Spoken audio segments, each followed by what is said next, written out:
is going.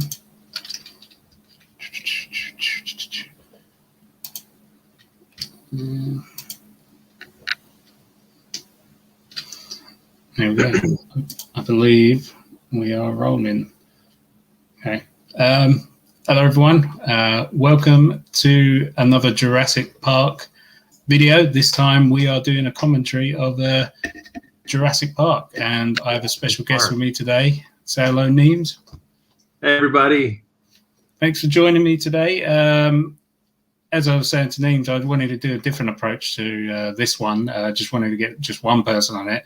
And me and Neemz, we talked a bit over social media and that, but never, we have met in person, but we never really had a chat. Wow. So I thought, you know, what better time than now to do this with this film called Jurassic Park. I don't know if you've seen it, but I heard it's pretty good. Seems to be a little indie film now. Yeah, something like that. But so we are synced up and ready to go. We've got the film on like 0 seconds or 1 second. The sun is just about creeping over the globe, and globe. Yeah. So what we're going to do is we're going to count it down and press play and go from there. So all right, do you want to do the honors? All right, 3, 2, 1. Mysterious. Do you remember the first time you watched this? I remember it clearly, actually. I was 3.5, I believe. I bought it on VHS. Yeah. And I don't think my parents realized what kind of film it was. And I wasn't scared at all, which is surprising. What about you? I see it in the cinema 3 times. I don't remember the full experience. I remember going to the cinema. Actually, the first time I heard about this is I was around my dad's house, and there was like a news show on, and like the newscaster was like, "Oh, and now dinosaurs are back to life and all of this," and it was showing clips, and I thought it was actually real. I was like, "This island with dinosaurs," and but then there was a little bit of hype, and I remember going to the cinema. I remember walking into the cinema, and I remember bits and bobs. I remember this in particular. I remember being all excited, and then when the crane comes out, I was like, "That dinosaur doesn't look very real." You know that, and I didn't clock on straight away. What was it? 93. I was 8. 8. So yeah, I remember seeing it 3 times. They sort of all blur into one. In a theater, like an actual theater. Yeah, proper old school theater as well. With the red curtains and all sorts. They knocked it down about 20 years ago, but it was great. I see a lot of classics in that cinema. Wayne's World, Jurassic Park, Lion King, all those movies, yeah? Yeah, all the classic 90s movies. Nice. Do you remember what your thoughts were on this scene? Was like, obviously you were 3, so... Well, I was going to say, like, the one thing that I always notice now as I'm older is this scene is very, like, Amblin-like. And what I mean is like, you get a lot of lens flares, a lot of blues, like a hue of blue. And it's very reminiscent of like E.T. a little bit. If you look at like these 2 shots like next to an E.T., like the E.T. film, the colors are very similar to that, and I love that. It's very Spielberg. You could you could cut this scene out before you see the actual dinosaur and put it in Indiana Jones, E.T., like Close Encounters, and it'd fit in perfectly. It's classic Spielberg. The 90s were all about, see that fog right there? The 90s were all about using like lights and fog together, and I love it. It's one of my favorite things. How can we make it mysterious? Get fog and lights. They had to get creative back then. What's your opinion on Muldoon as a character? Honestly, when I was younger, I didn't think about Muldoon too much. Like, it just didn't. I just thought he was like an employee at the park type thing. Now, as I'm older, there's so many fans that like he's their number 1, and I love his character. He's sarcastic. If I was working at Jurassic Park, I'm not as strong and manly as Muldoon, but I feel like I would be like Muldoon in the sense that I'd be working close with Hammond and be a little bit snarky and that kind of thing towards raptors and all that kind of stuff. He's a good character. He's very flawed though in what he does. Yeah, he's like he seems to be the worst head of security in the island. Everything goes wrong when he's around. Yeah. I used to. Yeah, sorry, go on. No, I was gonna say I used to fast forward through this scene when I was little because I was like, "Where are the dinosaurs?" There's probably still a lot of people who do that now.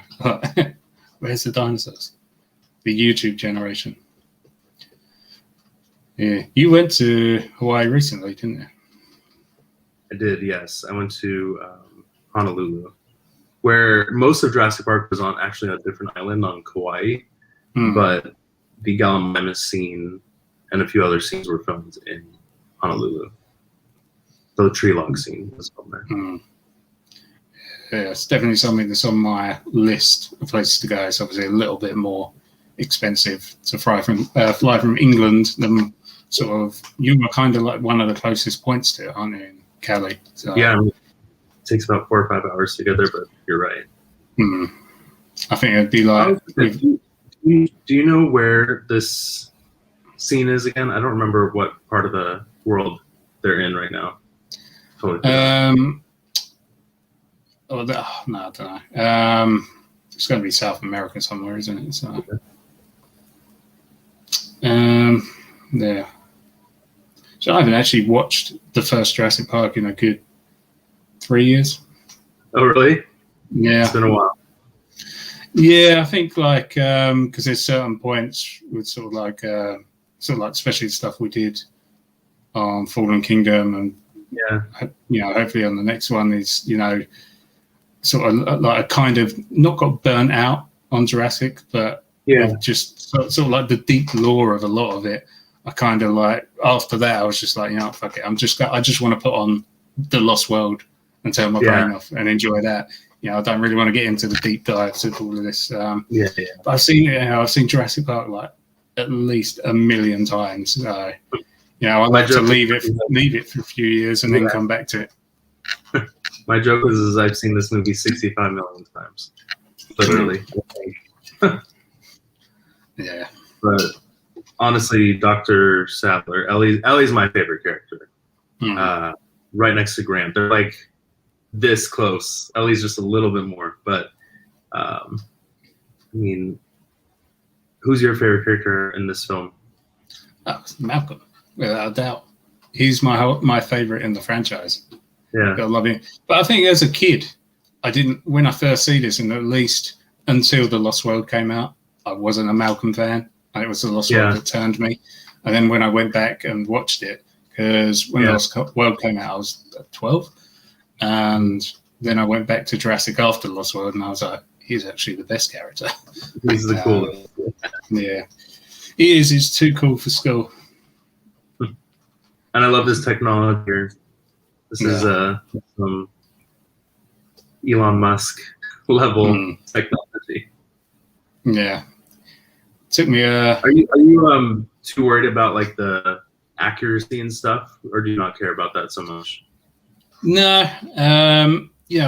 The reason I fell in love with this film is because I was a kid, like most kids who love dinosaurs. And they brought out an awesome movie with dinosaurs. But that kind of traded places when I saw this film, and between this and The Lost World is I am now a movie lover who loves a dinosaur movie. I love going to, like, especially in London, like the Natural History Museum, and next time we're stateside, I want to go and visit a few over there, like the one in New York, and I love all that stuff. I love watching dinosaur documentaries and things like that, but I love this movie. I'm not like someone who's like, oh, the dinosaurs need to be accurate and all of that. I'm like, if you're watching Jurassic Park and you're getting angry over non-scientifically accurate dinosaurs, then you're watching the wrong movie at the end of the day. And the great part is it's like a gateway for a lot of kids and a lot of even older people to like get into paleontology anyways. Wouldn't have cared so much, and now I think Jurassic Park changed that for a lot of kids back in the 90s, and now it's like the kind of resurgence with Jurassic World and all that too. So it's a benefit too.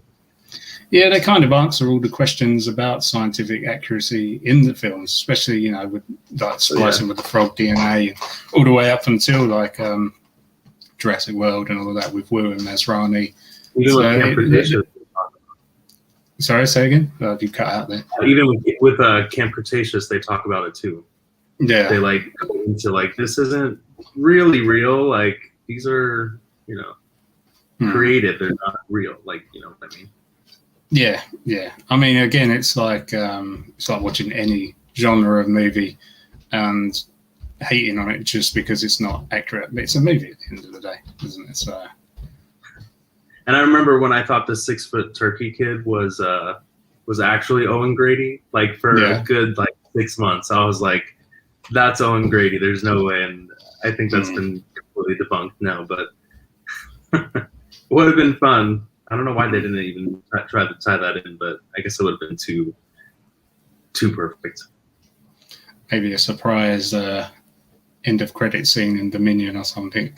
Oh, by the way, Grant, do you remember? You scarred me for life. Yeah. The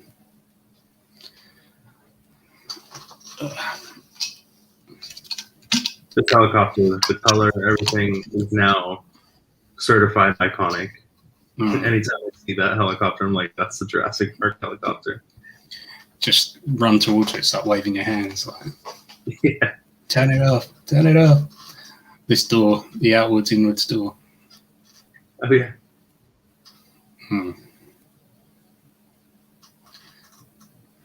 I love seeing all the stuff in the background of this scene. There's a cat, like, hanging out on a shelf. Not a real cat, like a picture of a cat. And all the stuff on their fridge is pretty interesting too, but set design did a good job. Yeah, there is a lot of detail in this, you know, because they could have just done like a typical movie and stuck a few benches in there, a few tools, and no, just got like, papers everywhere. They got dust. They got they even have plants. Like, because Ellie's a paleobotanist and she likes plants. It makes sense. I never realized that until now. Gotta put plants in. It's all the small details that count. Yeah.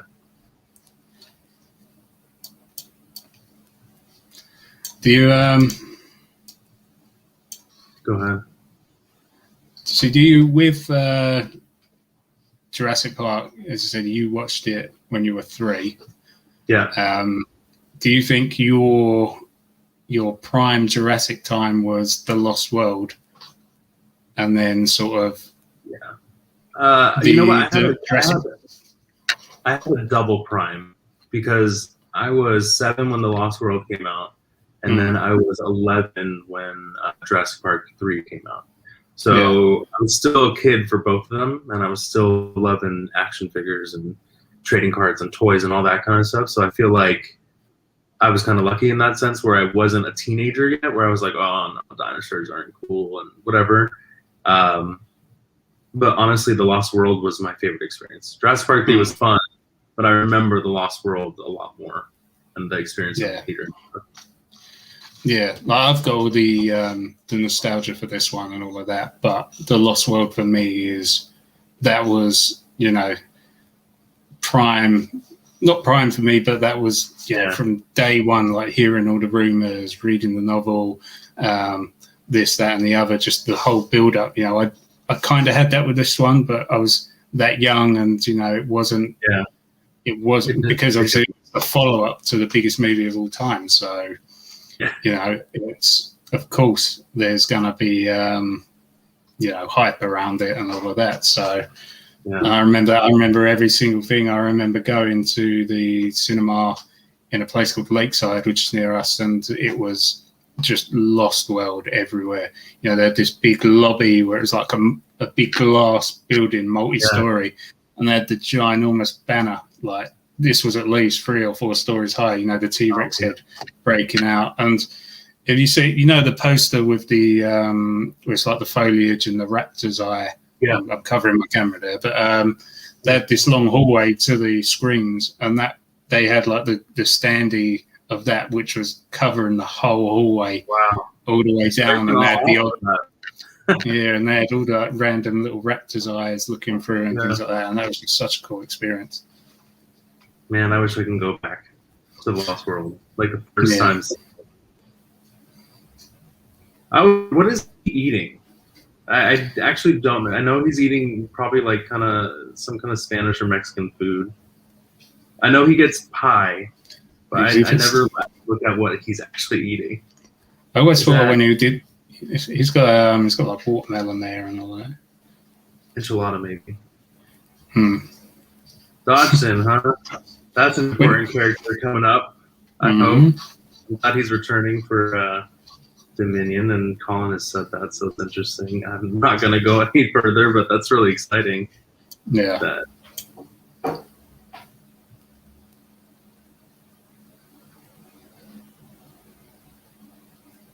I mean, I saw a guy dressed up as Dodgson, and he did such a good job with the red polo and the hat. Like, it was spot on, and his like facial structure was almost exactly the same. How to do like literally a triple take. I saw him at when I saw John Williams like live type thing. People were taking out his characters, and that was one of the ones that I saw. It was really good.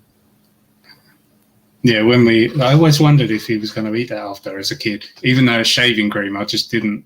I was like, is he going to eat that? He wouldn't. But, me, Jack, Ewins, and Ross, we went to London Comic Con 2014 or 2015. Oh, yeah. I think it was 15, and there was a guy just randomly walking around dressed as Dodgson. He had the bag, he had everything. And we got a picture somewhere of it, but I think we spoke to him and it was like, how many people stopped you today? And he was like, I think you're the second or something like that. He'd been walking around all day and only like 2 people had noticed him. So, oh man, I would have noticed like, where's Waldo? I would have picked him out through the crowd like right away. Now I wonder, like, this scene was on a green screen, or do you think this was filmed like actually in a helicopter? No, have you seen the open matte version of this? I actually haven't seen the open matte version of this scene. I've seen a couple of scenes. Why? What's showing? It's basically like there's a boom mic bouncing around above their head. And I think it's literally just a little built set on like a moving stage. Oh yeah, like under where Grant's feet are, you can see like a cardboard box or something holding the chair up, and it's kind of stuff like that is cool, but it definitely kills the magic. Kind of, but I mean, like, when there's movies and the CGI, like when you're in a car or like a plane and it's really bad, like you can see the outside just looks fake. This always looks so real to me. It still does, which is nice. There's a lot of things in this film as well that you notice once you see them, you can't unsee them. I'm going to bring a few up if you want me to ruin the film for you. Yeah.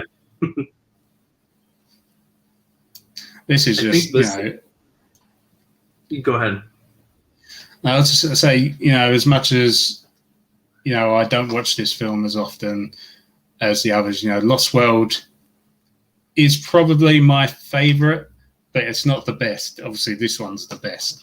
I hold them both on the same level. But if I was on a desert island and the ship was sinking, it broke off into 2 halves. And I was like, shit, save the Lost World or Jurassic Park. I'd go for the Lost World.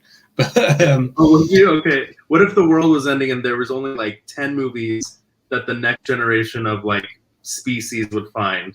Do you think you would put the Lost World in that crate or Jurassic Park for them to see? I'll just put 10 copies of the Lost World. Yeah. 9 and one copy of Jurassic Park. As I was saying with this scene, as much as I love the Lost World and like Fallen Kingdom and Jurassic World and that, this scene is the goosebump scene. This whole track on the soundtrack, I think it's called Journey to the Island. Yeah. It's like a mixture of, this track that's playing, then it goes into the like them on the Jeep, and it's just it's like 6 or 7 minutes long.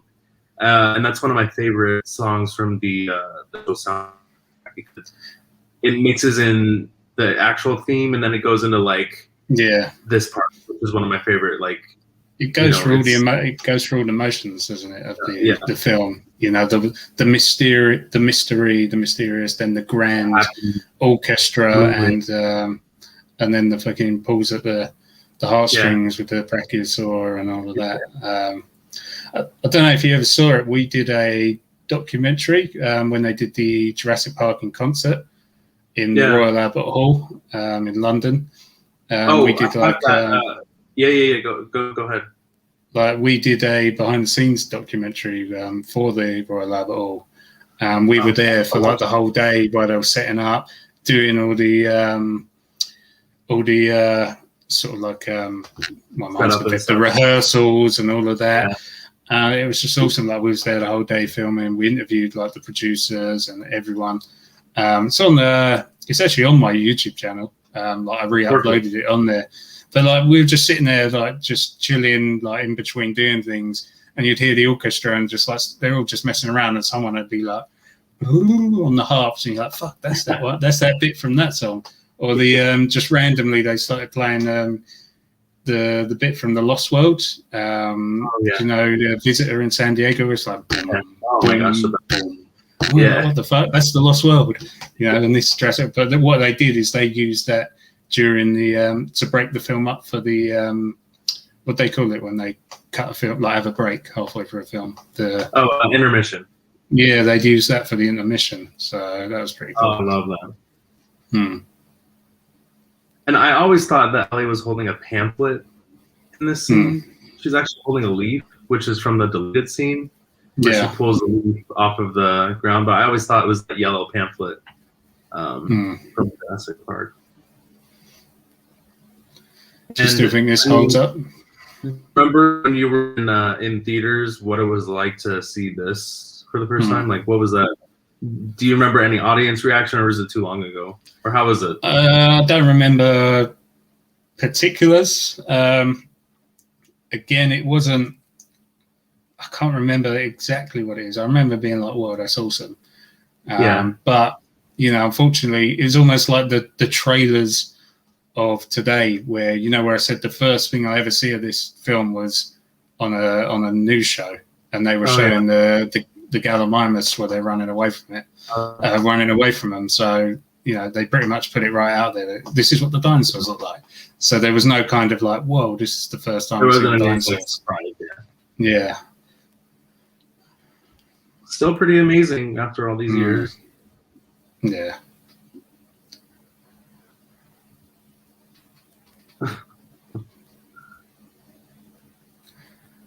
We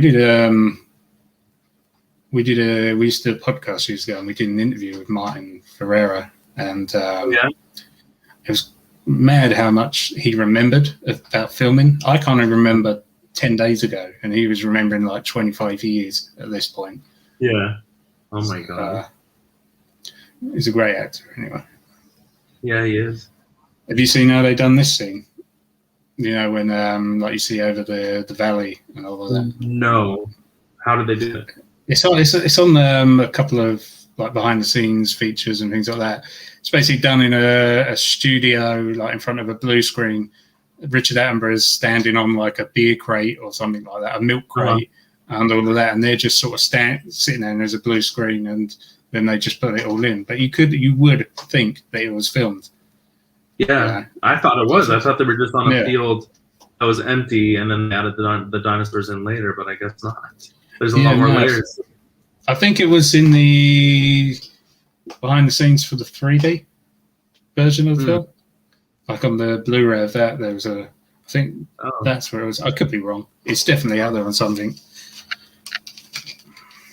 I've always wanted to go here. What do you think happened to the lake? Because it's not there it's not there in Jurassic World. This is always an interesting one that people bring up. They're like, "Where's the lake?" You know what? I just seeing it, I can't tell if those were lily ponds or did I see like sprinkler system in the lake? Could it be a man-made lake that was just emptied out? Do you think that's what it is? It could most definitely be a man-made lake. You know, Hammond's all about the illusion. You know, it could have been. It could have just been like, you know how people put in like koi ponds and that kind of stuff. It mm. could have just been handmade and dried up by the time Jurassic World rolls around. Oh yeah, But 20. like, it was kind of confusing in Jurassic World. I mean, 22 years later, you know, tropical climate. It's all overgrown. Yeah. Yeah. And the world is ending apparently, and it's so hot that we're losing water. So Yeah. You go to a tropical climate, like in Florida, I'm completely dehydrated within 5 minutes of being in the humidity. So that lake stood no chance. Yeah.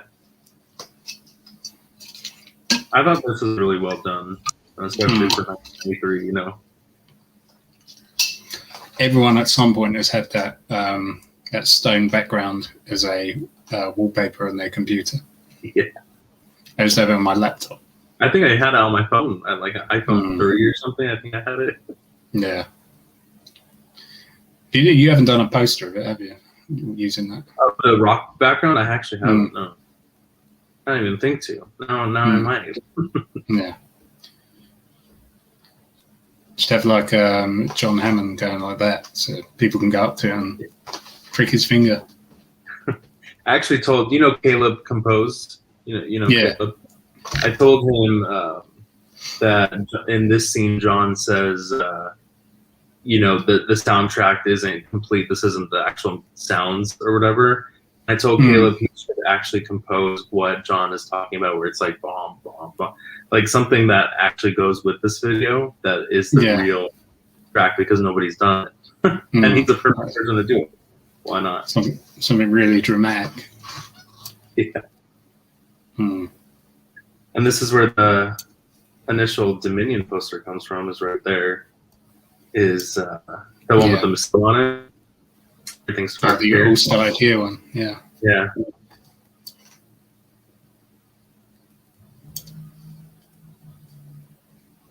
This part is just, I feel like it's so important. I feel like a lot of the other Jurassic movies don't slow down like Jurassic Park did, where they explain things a little bit better, where it's like a little more, you're actually learning something, even though this isn't real. Because I don't think, actually, mosquitoes do hold some DNA with their blood, but I think it's not the same. But I love that about Jurassic Park, how it goes absolutely insane, and then it slows down where it's like Ellie and John talking, or like the lunchtime scene. Like I really enjoy those moments.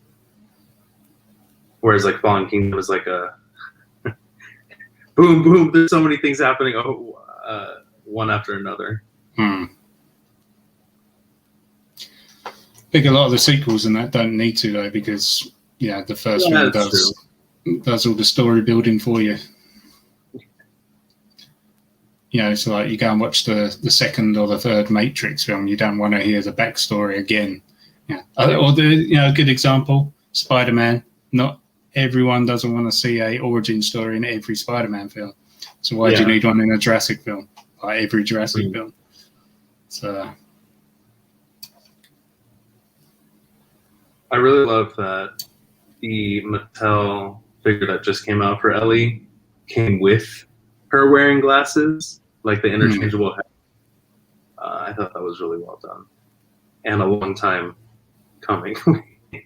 I remember the first Ellie Sattler and like the first, actually Grant's figure in 1993, the Kenner figure looked really like Grant, and I think they did a good job with that. And that's like very nostalgic. I think the worst one was Nedry.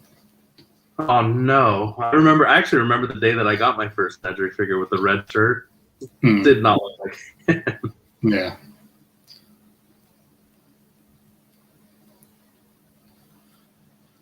I've still got all of my old toys. They're in my son's room. He does a bag in there. He's outgrown them, but I donated them. I kept a lot of the originals. And I gave them to him when he was old enough to have them, and now he's pretty much completely destroyed them. All the wheels are missing off the Jeeps and that. So. You know what? What is his name? B.D. Wong said. he said for the longest time he was very bitter about Jurassic Park because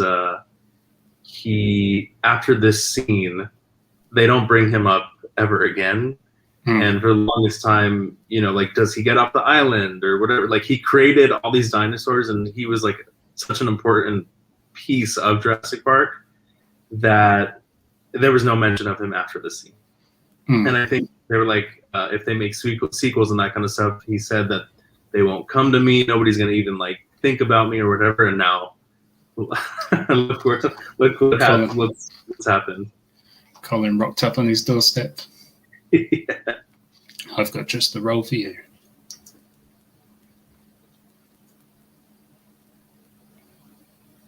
I mean, this is pretty incredible too. Always to see. I wonder if they had to do like a couple of takes, or if that was it. Because if the egg cracks, do they put another one on top? Like, how do they? Maybe they had a back up. Yeah, I'm sure they had at least a handful of eggs. Probably shot it from different angles and things like that. So, because you wouldn't be able to get all these angles without seeing the camera in the background. And True.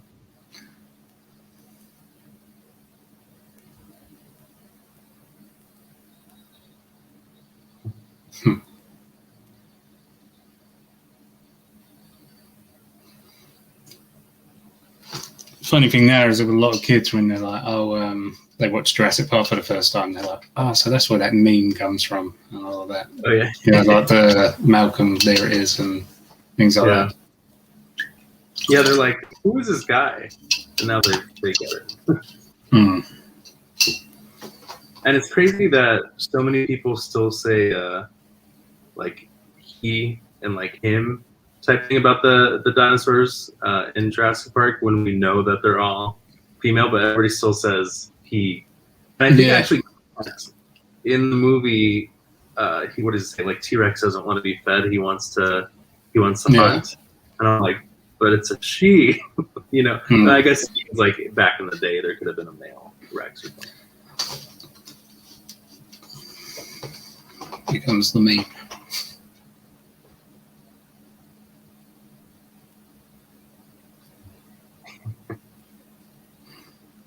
There it is.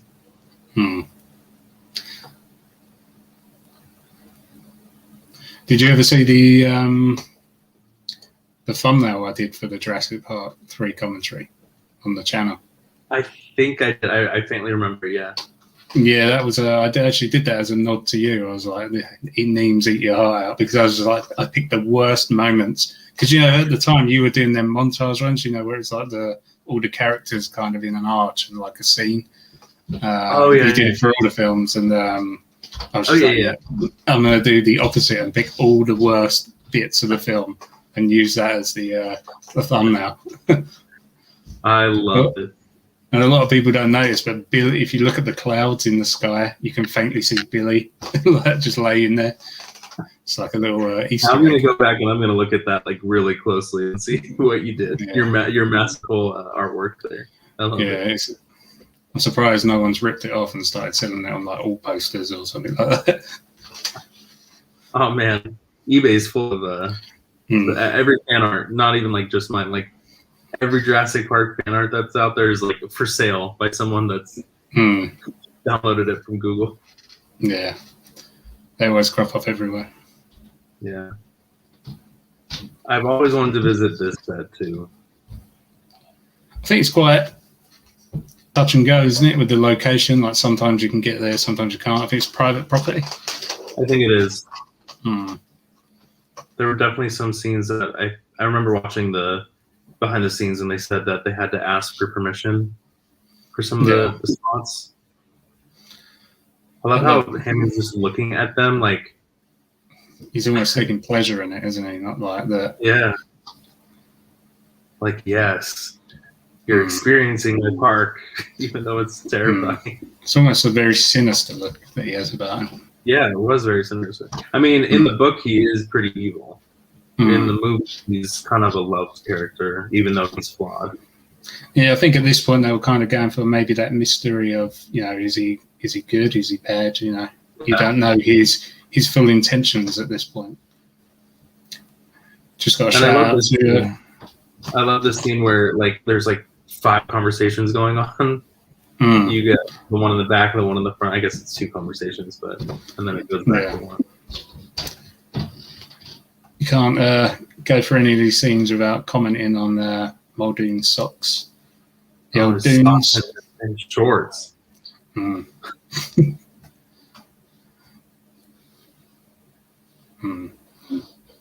It's like the worst color to wear as well in a tropical climate.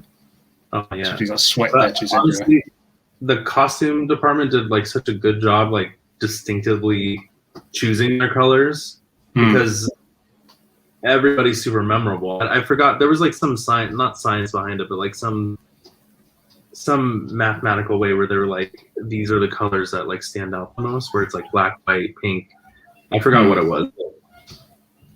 And I love that in Jurassic World, these scenes that you see around the room like make a comeback, but like in an updated way, where it's like Jurassic tennis and all that kind of stuff. I thought that was a great nod to this.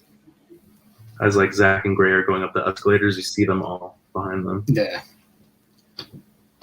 So as an adult, I watched this scene, and the thing that first crosses my mind is, with that amount of projectors in the room, it must be really hot.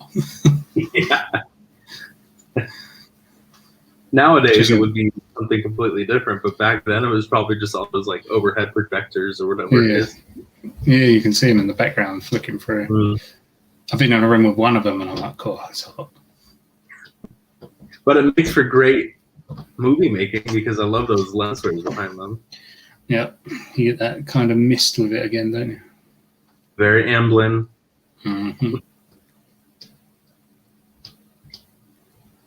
Jeff Goldblum, have you met Jeff Goldblum? Unfortunately, not yet. When I met him at his, he plays jazz these days live in Los Angeles, and he is incredibly tall. Like, I was just like, what? And I'm not short, but I'm not tall either. And I had to like look up at him. But he's exactly how you think he is. Yeah, he's basically become Jeff Goldblum, the character. So, yeah. Did you see the last Independence Day, or the second one, should I say? Oh, I think I saw bits of it on a plane. But yeah, I remember his character was very. How was his character in that movie? He was Jeff Goldblum. I remember having a conversation. I think it was with Jack. It was because the trailers actually looked really good for that Independence Day. I remember watching it, and I was like, "Holy shit, this is a terrible movie." and I kind of got a bit worried about how he would come across in the Fallen Kingdom, because as I said, Goldblum had basically become Goldblum the character, not Jeff Goldblum. So, but luckily in Fallen Kingdom, and that he was very angry in Fallen Kingdom. Not angry, but just very pessimistic, which is makes sense. It's been like 21 years. So I've never had Chilean sea bass, but I do have those plates now. So yeah.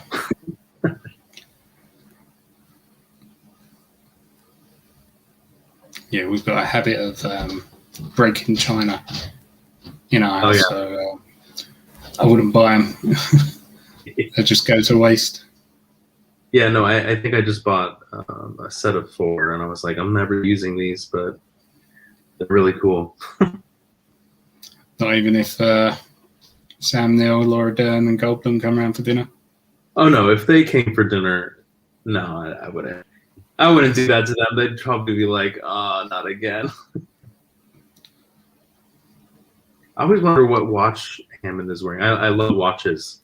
And I'm sure if I Google it, it'll show up, but it's a nice watch. I'm sure a lot of the cosplayers on that. Do you know David, the Jurassic Collectibles? He knows a lot of that, ins and outs and things like that, so he might have an idea. What's funny about the actual visitor center is it was supposed to be completed, for the film, but I think for budgeting, they kept it in the movie where they're still building it, which is actually cool because they just didn't have the budget to finish it, so they figured it's under construction for the park opening, which like makes complete sense. So why not? Yeah, it was fitting for the story. It's the space age technology with a CD-ROM. Honestly, best car ever. You like the Jeep or the Explorer better? I don't know. If I think the Jeep. If I had to choose one, it'd be the Jeep. That's to just own, it would be the Jeep. To own, yeah. The Jeep. But I love the Explorer. Yeah, definitely. The Explorer is a bit too bright for me to drive down the street in. Especially in England, it's stick out like a sore thumb. Yeah. What part of England are you from? Essex, just outside of London. Oh, nice. Okay, cool. Yeah, I have family in Wales, so I've been to the UK a few times. I love it.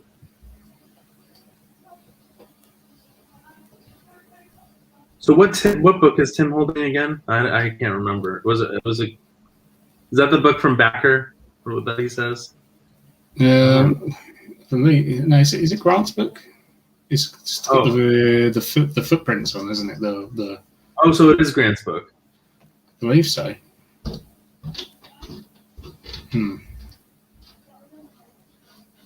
Is it? Or is it Becker's book? It's a Google moment. Watching, go Google it. Yeah, I know that Grant's book does have a red cover. Yeah.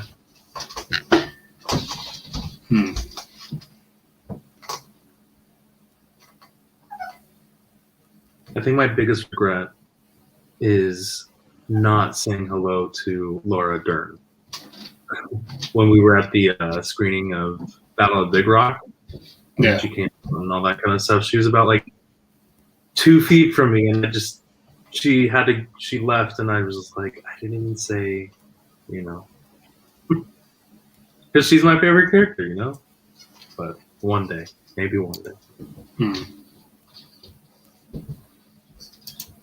Have you noticed that Samuel L. Jackson is in literally every huge franchise?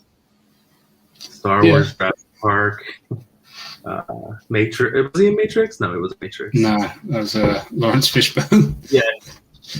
That's the video, isn't it, where people get them the wrong confused with each other. But honestly, like, he's in Avengers, and I'm just like, how many franchises are you in right now? Don't forget Shaft. He's in Shaft. That's true. I'm glad that they mentioned that they used the original wood from this on the Jurassic World gates. Yeah. It was nice. And it cuts off right there, the gate. On the widescreen version, they didn't build the fence all the way, so it stops. It's a show gate. Have you? There's a YouTube channel called Beyond the Backlot, where they go to filming locations and things like that. And it's not a massive channel, but they're all sort of very computer savvy with visual effects and that. And they go to Hawaii, and they go to they trek through the jungle and all of that to get to these points where they were filmed. And as they're talking, they'll drop in little CGI gates and all of that to be oh, that's where it was, and it'll go bing, drop down. So it's really well made. They go to the T-Rex paddock and they line it up perfectly, the shot, and then they drop it all in and do Yeah, it's called Beyond the Backlot. It's definitely worth checking out. They do it all with Home Alone and things like that as well. So, love that. Pretty good stuff. The worst tour ever. You don't see any dinosaurs. I know, when I remember, even though I've seen the movie a million times, even when I was a kid, I was like, wait, is there a Dilophosaurus here? I would look at the screen really quickly, or really closely, and there was no Dilophosaurus. Spielberg planted a hidden one in there for everyone to pause their VHS tapes. Try and find it with a blurry screen. I always thought What's that? Go ahead. I always wondered, like, as a kid, and it was only after a few viewings that I realised it was the cabling and that. I was like, why has he got, like, birthday party decorations sort of hanging down from the ceiling? But it's obviously cabling. It's cables. Hmm. It is pretty bad that Hammond didn't pay this man a little bit more.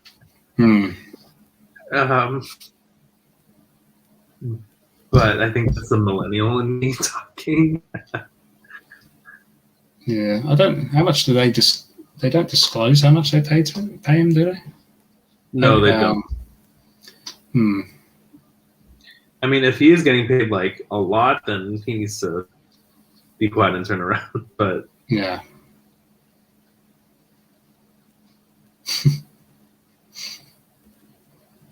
I really like this whole setup, and every time it's cloudy, like on that or whatever, it always makes me feel like Lost World, Jurassic Park. I always love when it's cloudy. You guys got a lot of rain over there, so it's like once in a blue moon for us, sadly. Yeah, one of my favorite shots.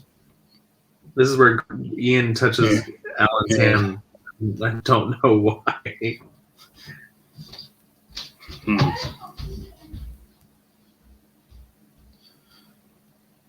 Yeah, one of my favorite shots from The Lost World is, when Kelly is in Eddie's workshop and she's looking at the map, and it sort of, the camera pans in and then it cuts to that like overhead shot of the boat. That's my favorite transition in the whole franchise.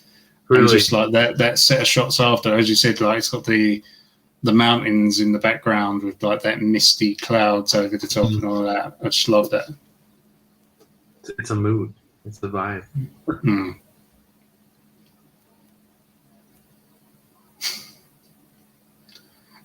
We're trying to tempt the Rex. I didn't realize that was Samuel L. Jackson saying that until now.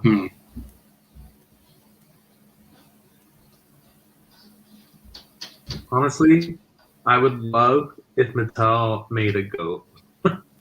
Yeah. And just like put it in the same exact packaging as like all the other dinosaurs and just like goat. Oh, you see them, don't you? Like people who make custom toys. Like the Invisible Man, and it's just an empty box and things like that. Or goat, and it's just the leg of lamb or something like that. Yeah, or like it's just the chain, no goat. It's just, I've seen that one. That's pretty funny. I wonder what it is about, like, why did they give the Rex a goat? Maybe because it's cheap? Like,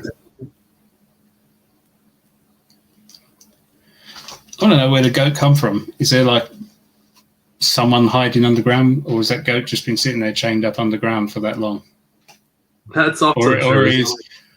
Or is Samuel Jackson, Ray Arnold, crawling through tunnels with a goat and puts it on the chain and then crawls back? He's on the headset. I'm going to tempt the Rex now.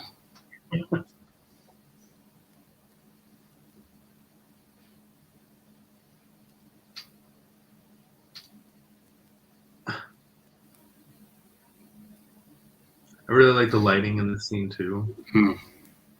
But I think in the open map version you can see the tissue paper or whatever that they put on the glass roof to diffuse it. Yeah, that open map version definitely kills the illusion of a lot of this. Yeah. Oh. Headphone popped up.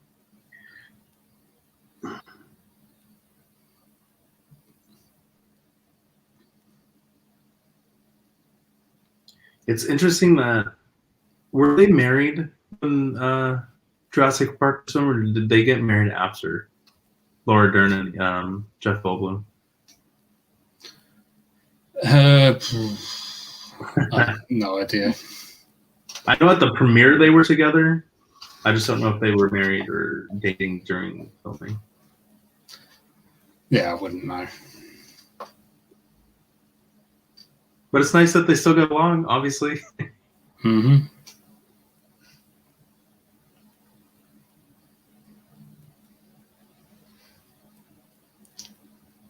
I had to watch this scene like over and over and over again just to see what he was saying, like to get it, and I finally got it. Yeah.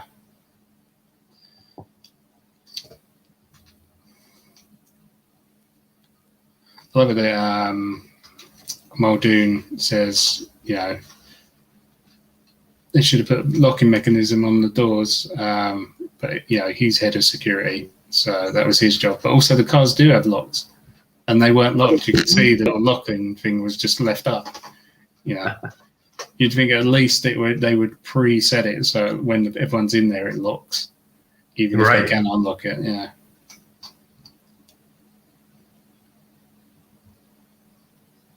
Famous cat. Do you own one of them? What's that? Do you own a Barbasol can?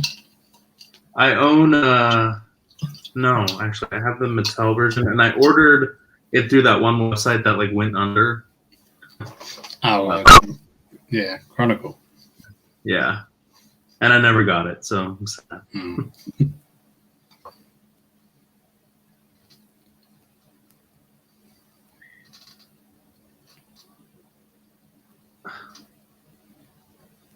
I think this was one of the scenes that was filmed. Was this in Hawaii? I don't remember, but there was something about the location of the scene that was interesting.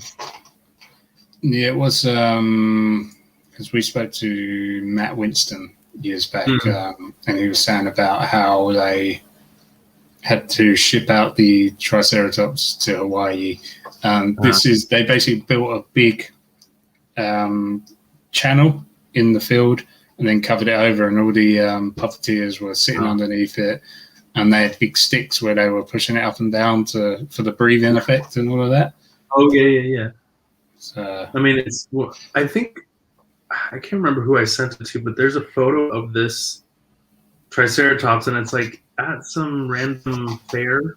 Like it's not even like in somewhere important. It's just sitting outside somewhere right now.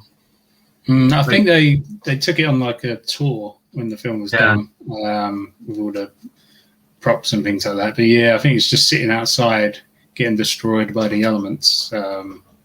It's really sad. Should have been in a museum. It's a big old prop though, isn't it? Yeah. I'm interested to see, I'm going to the Academy Museum that's opening in Los Angeles, and Laura Dern's like a really big part of that. And I'm interested to see what Jurassic Park stuff they have there, if any. I hope so. Yeah. Muldoon socks. I would hope so. And his shorts. It was his birthday yesterday, wasn't it? Was it? Bob Beck's 23rd of August. That was the day he was born. Oh, yeah. Rest in peace, Bob. Really sad. I couldn't believe he was only something like 37 when this film came out. 37? You know, just over a year older than me. So, oh my god, the thing, like everybody in this film seems so much older than they actually are, and it's not because of looks. Like they don't look old or ugly or anything like that. It's just for some reason, I think it's the kid in us that still believes that these people are just so much older than they actually are. I think Ellie's character is supposed to be my age, and that I'm like, what? Laura Dern was 25, 26 when they filmed this. And I'm like 5 years older than that now, so it's kind of crazy. Yeah. And she's with Grant, who's like 46. Or, Sam Neill was 46 in this, or like when he filmed it. He's older than John Hammond. Richard Attenborough was when they filmed this now. It's incredible to see how people age these days comparatively. That scene there, a few years ago when everyone was going crazy over them Topps cards, you know, the Jurassic Park ones, I made my own one with just that scene of Malcolm standing in front of the shit, and the little quote at the bottom was just like one big pile of shit.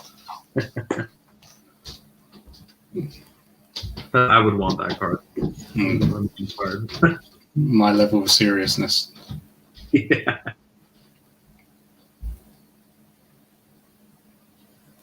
I think they should have gone into Ellie's like plant career just a little bit more, because like even when I was a little bit older, it didn't hit me that she was like the plant expert until later. I don't know.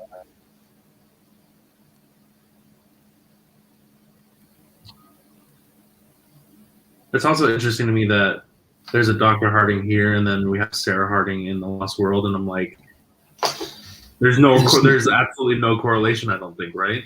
There's no connection or anything, yeah. You think even if there was, there would be, you know, when she talks about, you know, when Malcolm first meets up with her and they're in the trailer talking about, you know, like he's recovering, all this, and the little bit of backstory of their relationship, you know, I think she'd be like, you know, the curiosity with my dad working there or whatnot. That could have just been a little throwaway line, but, you know, there was nothing. It would have connected so many things.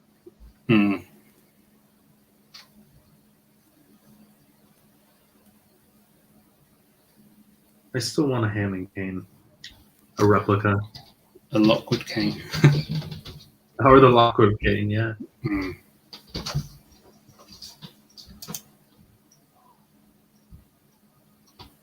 It's interesting that they used Apple computers for this, because Apple wasn't as big, I guess, at that time. Maybe it was, but it did go under a few times before it became what it is now.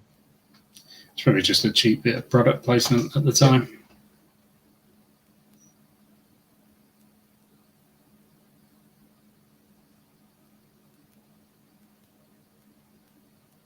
And I feel like everybody had the background that Nedry has of the woman in the bikini type thing. Very 90s.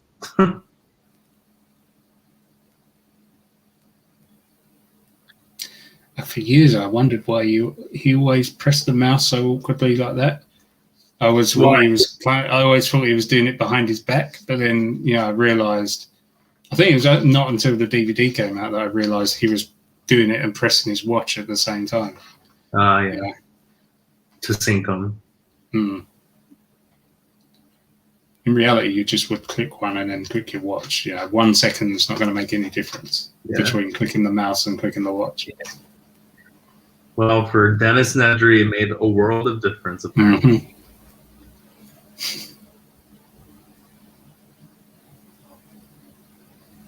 That video camera. It's so great.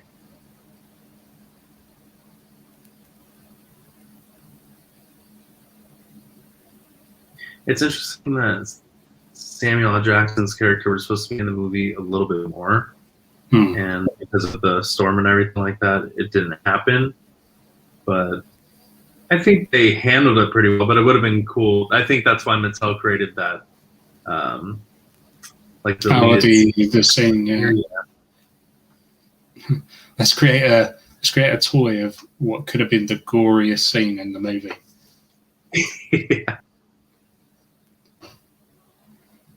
Isn't what's misspelled in this embryo thing? The Tyrannosaurus, wasn't it? How do you mess up that one? I mean, I get it for some. I mean, the prop department, back in the day, they couldn't exactly Google it, really. The prop department didn't have any interest in dinosaurs, so apparently not.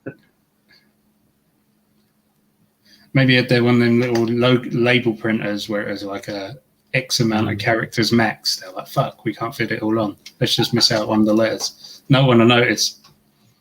It's when 30 years later, everyone knows. 30 years later, there's still people talking about it.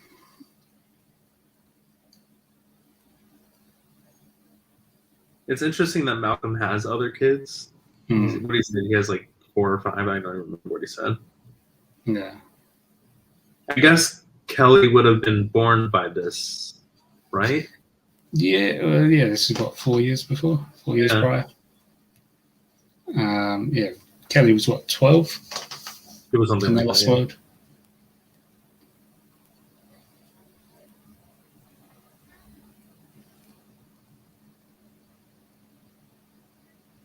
That Yellow Jacket, Hmm.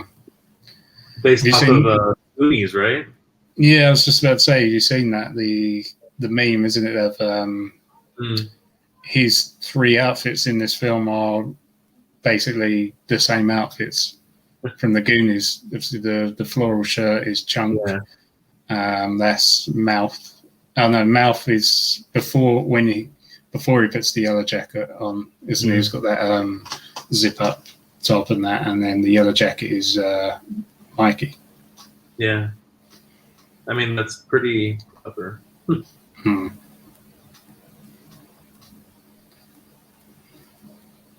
I wonder how many cigarettes Samuel Jackson smoked during production.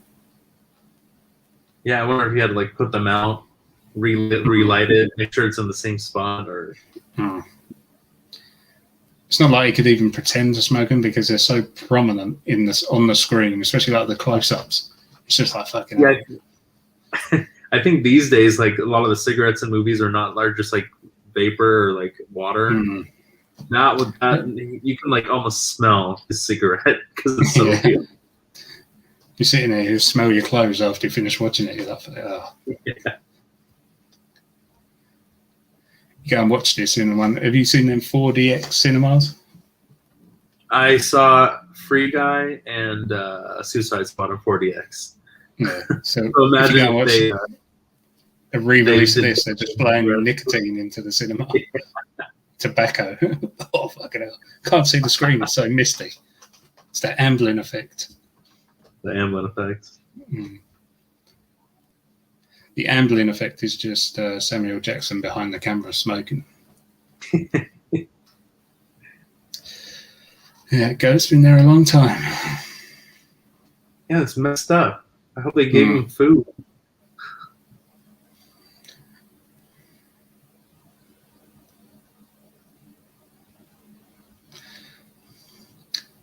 I don't know why Grant wouldn't have just got in their car to talk to him rather than stand there and get soaked. Right?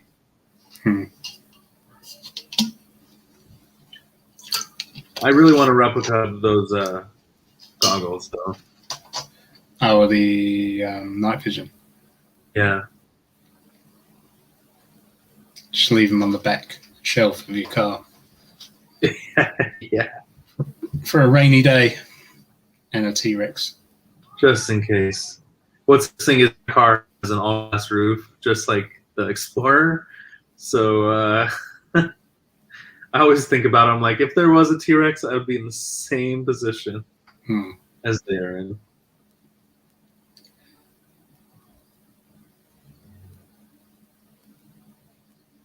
That water always just seems so refreshing to me. Every time he hands him the water, I'm like,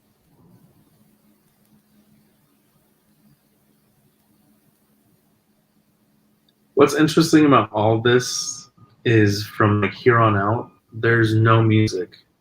I love that. It's just sounds.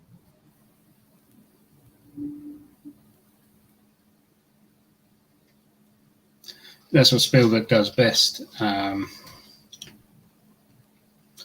I was watching Saving Private Ryan recently, and through the battle scenes, there's no music or anything like that. Just, I think, a lot of films use music to enhance the situation or the mood, whereas I think Spielberg does it in a way that not having music enhances the terror or the mood or whatever it's going for. Right.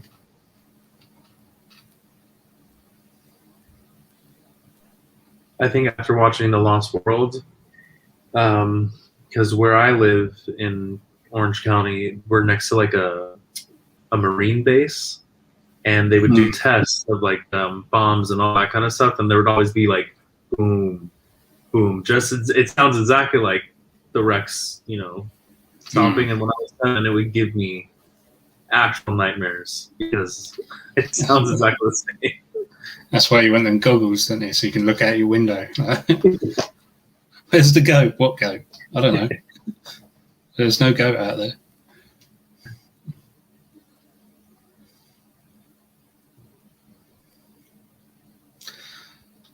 I love that this animatronic was almost as much of a pain in the ass as the Bruce, the shark from Jaws, was. You know, where it was like always like twitching out, where it was just getting too wet, and and there's that one scene, isn't it, when it pans round and the head's proper shaking.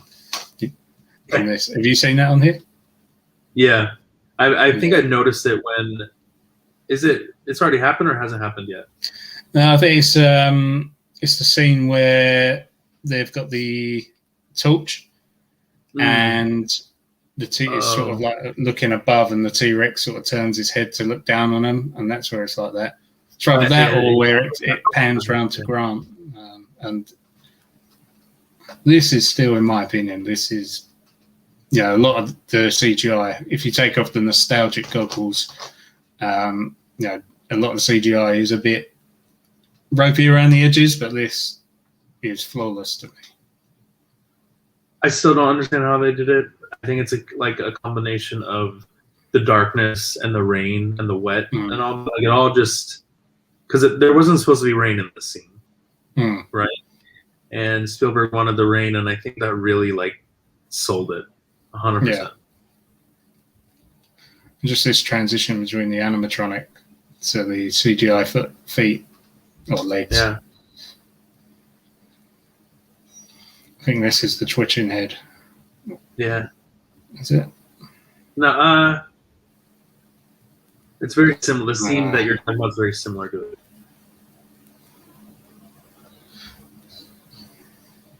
I mean, that thing was like a few tons too, which is, and the water was even heavier. And the way that they did the eye, like the eye, like shrinking and getting a little bit bigger, it's incredible. Yeah, the pupil, yeah. Yeah.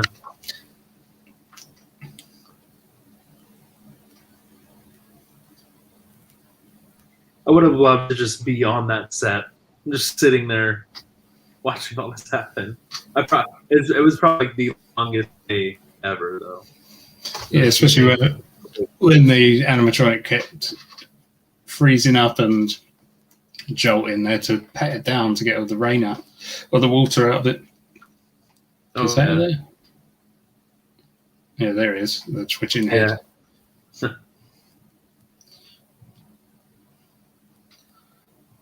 And the tooth pings off. Yeah.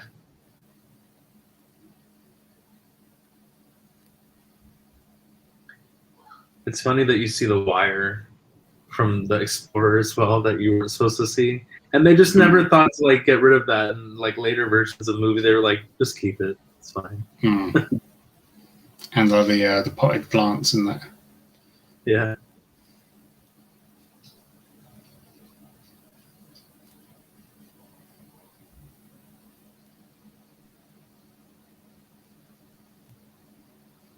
I also love the sounds of the Rex in this movie. Like, I'm sad that they haven't kept some of them. I know that some of them sound a little too much like a lion, like growling and that kind of thing. But the actual roars are some of my favorite roars from Rexy in this scene.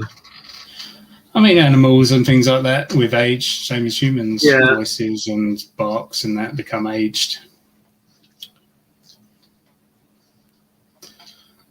I always love arguing, just for the sake of it, that that Malcolm is the real hero, and Grant would have ended up getting them all killed because the T-Rex wouldn't have been occupied for that long by Grant's flare, and then they would have all been in trouble. What was he going to do? Yeah.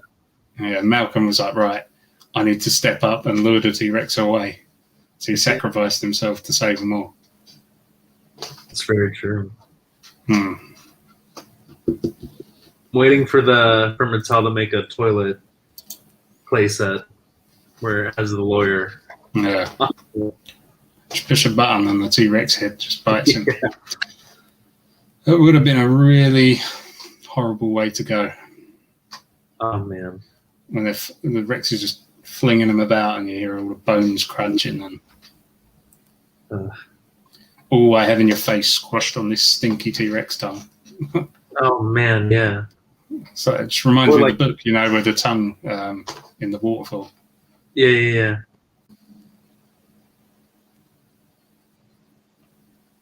with goat guts on the tongue. I Oh, suppose man. eaten and flung about like that, that'll be the least of your worries. Literally, the least. Wonder how much mud they had to throw on these kids for all this.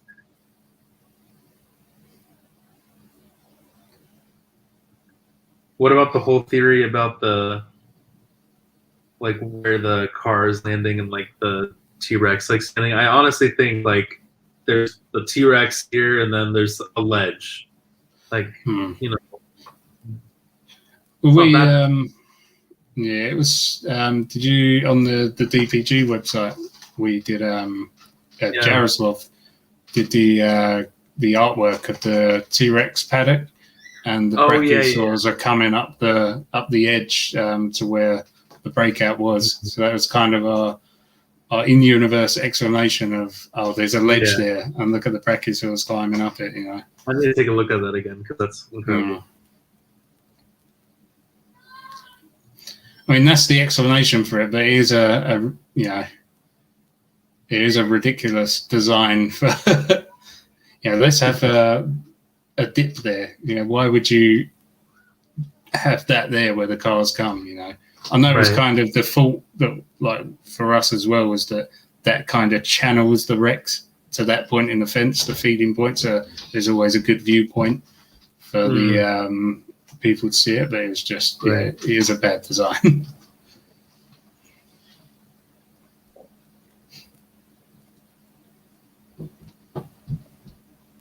Like the logical explanation. Huh? The logical explanation for it would have been to just have it push it over the other side. Yeah, that's like have a ledge on the other side. Yeah. Yeah.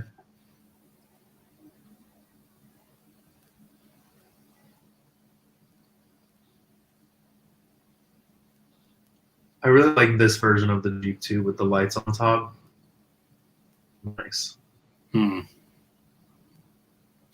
see something online today.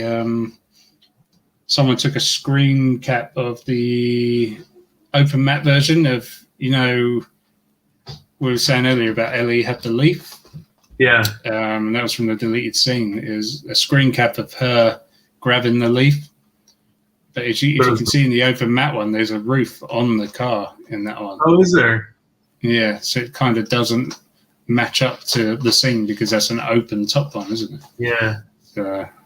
Maybe they got in another Jeep or something. I don't know. That's weird. But maybe we don't cut know. It out. Maybe they just cut it out. Spielberg come and see the edit is like, you do realise there's a roof on that car there, and then the roof disappears. Cut that scene out. Sack the prop department. I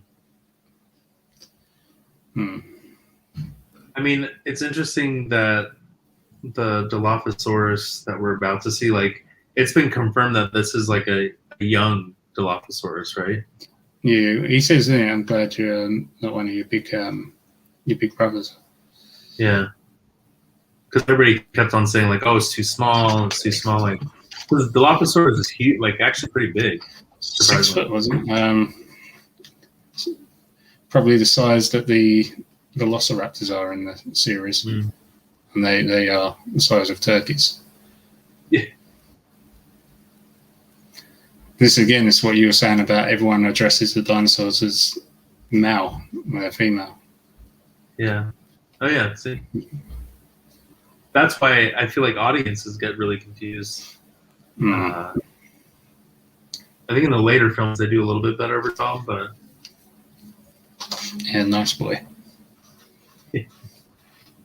I think that just goes to show how unaware of what is happening on the island Nedry is. He's kind of like in his own world.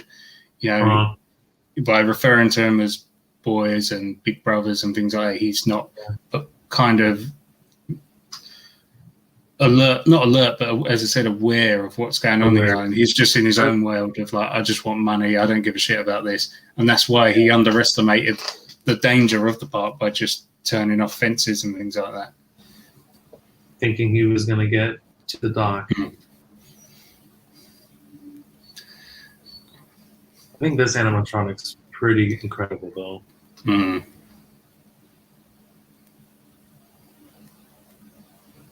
And nasty. Yeah.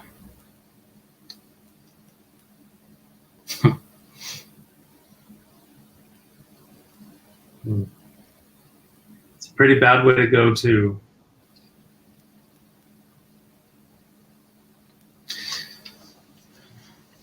Have you ever seen Gremlins 2? What two? Gremlins? Why? There's you've seen Gremlins though, haven't you? The first one? Yeah. The second one was where it's in New York and there's all different gremlins. Like the film is utterly bonkers. And there's like like the gremlins get, I can't even remember, I haven't seen it in a few years. But there's all different types of gremlins, like one's a bat gremlin and one's a thingy gremlin. I think one of them is in like the plant lab or something, and he becomes sort of like not a vegetable gremlin, but he comes all multicolored, like with all the plants and the things and the flowers, and the color scheme of that gremlin is exactly the same as the Dilophosaur. Oh, I love that. You should watch Gremlins 2. It's such a random film. Okay. Nothing like the first one. Okay. I'm ready. Aren't they coming out with like a new Gremlins series or something like that? Yeah, I think they were talking about bringing it back, but I'm not one to be like, oh, it should all be puppets and all of that. I don't care. Yeah. It's my view, like with especially like Jurassic World and Fallen Kingdom, Dominion and that, everyone's always like, oh, it should be an equal mix of puppets and CGI and all of that. To me, I'm always just like, whatever looks best, whatever passes for realistic in a sense, because at the end of the day, you're watching dinosaurs on a screen. But, and the same with the Gremlins, I think that was part of their character, the animatronics. The same sort of thing with Yoda, CGI Yoda, it didn't. Different than, yeah.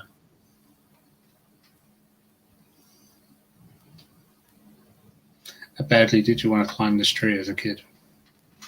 Really badly, and I really wanted like a toy that was messed up of the Explorer, just like that too. I actually had. Do you remember the toys Crash Dummies? Yeah. I had the Crash Dummy car, which you could crush, and the bonnet would all crush in. And was it my brother or my granddad? They used to oil paint like model airplanes, like World War II model airplanes. Yeah. And because this vehicle was like a metal as well, they oil painted this Crash Dummy car in the Explorer colours and all of that, and I super glued like the Jurassic Park logo from something on it. And it was great. Like I could literally crush it like that car. Oh man, like what the wheels would pop off. Yeah, living the dream. 1993 me was happy with that. I mean, 2021 you would be happy with that too. I'm sure you could find that car somewhere on eBay for about probably $2 or something. I just posted a picture on my Jurassic World Instagram, and people were saying, because I was standing next to an Explorer, and people were saying that the one at Universal Studios is a screen use one, and I believe it's this one. I don't know. I didn't know it was actually screen use. It's one of the. Turns out the one that's like all crushed. Yeah. I think we see that on the tour when we were there.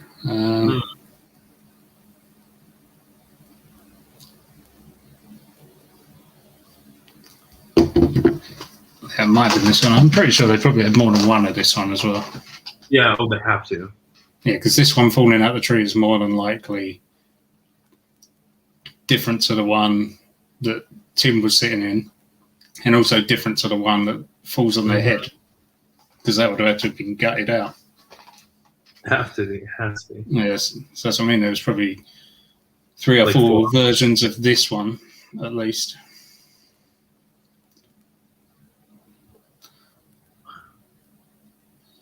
The one that wasn't melted by the volcano. I never realized that you see the Explorer in the Jeep in the same scene. I never would think about that. Now I'm thinking about it. Here's a moment that you'll see and not unseen when you watch Muldoon run around and slip when he comes around the back of the car. Oh yeah. Whoop. It's one of them things now. Every time I watch it, I'm like, here comes Muldoon slip.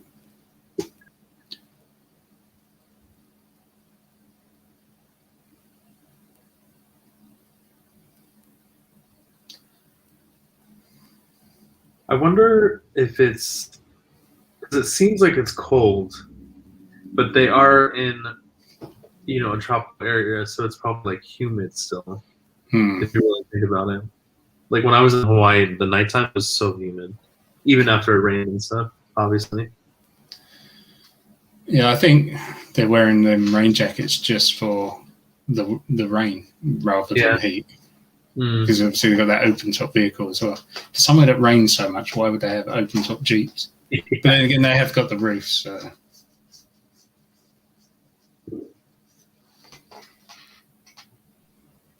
I do want to know how they got down there so quickly to see the other car. Like,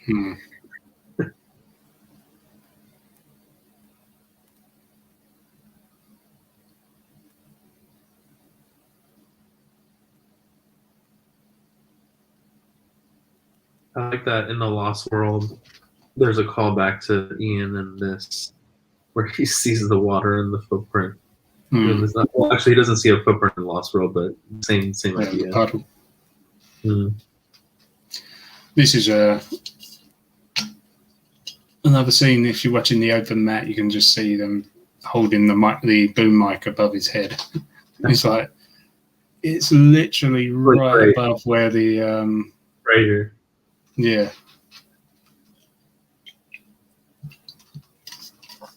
Do they still? This is a dumb question, but do they still use boom mics on a lot of films, or is it different these days?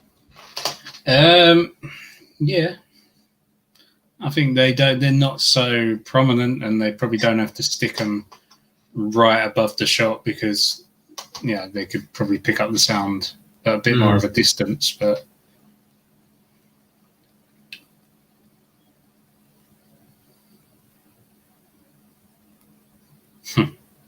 I think that's one thing I miss is in like the other Jurassic films, some people don't seem as scared as Ellie is right here. I feel like it's so realistic because I see a lizard and I freak out. I don't like lizards too much, and I'm like, ah. And imagine, something that's chasing you.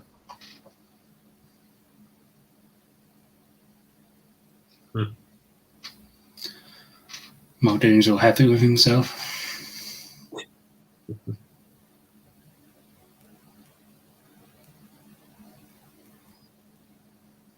I think that was filmed in California, that scene.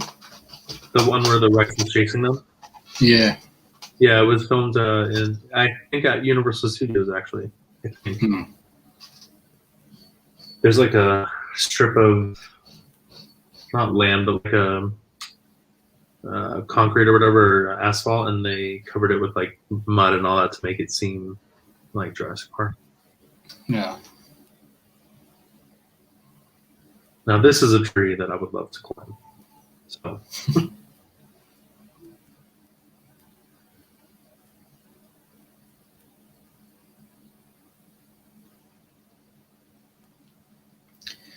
This is such an odd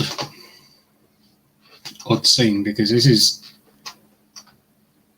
probably one of the most unrealistic looking scenes in terms of like a blue screen or a green screen, but it's never bothered me because it just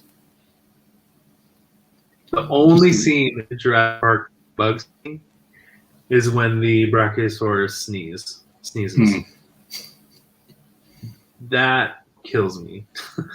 All this is actually still pretty nice color wise and like all that kind of stuff, but that one, like, even Camp Cretaceous looks a little bit better. Like, I don't even know what happened with that. How many times you watched Camp Cretaceous now? I watch all the seasons like straight through, like in one go. And then I'll go back and watch like certain episodes, but I don't watch the whole thing, over and over. It's kind of long, but not too bad. But I was thinking about the other day, like, what would have it been like to have a Jurassic Park cartoon like they did with Godzilla and the Mummy and like all those shows, those franchises got cartoons. We didn't, and I'm like, is it good that they waited so long to do it? I don't know. I think it kind of worked out for the best. Definitely. In a way. It didn't over satirize the movie, and the franchise. Because a lot of things like that can ruin it. Unfortunately, Jurassic Park 3 pretty much put that nail in that coffin, rather than sort of over. It was a one shot to the head rather than slowly over the years. But I do love that Ken Cretaceous does tie things in. It's not just there to be there. There's also a purpose to it a little bit too, which is nice. So.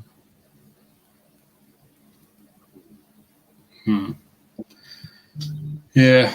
I've only watched it once through. So. Yeah.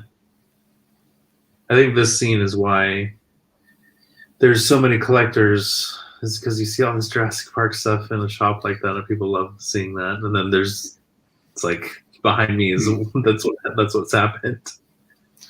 I love it that Malcolm's talking about slapping it on a plastic lunchbox, and it's literally slapped on a plastic lunchbox. Yeah. And they've got the making of book, the Jodie Duncan one as well, which is a pretty cool shout.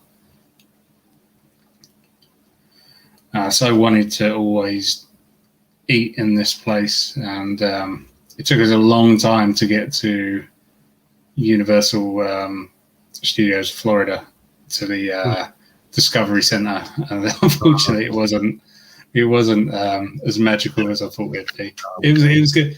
The problem we had was I remember when the Jurassic Park ride was announced in '96 in Hollywood, and one of my friends at that point had the internet.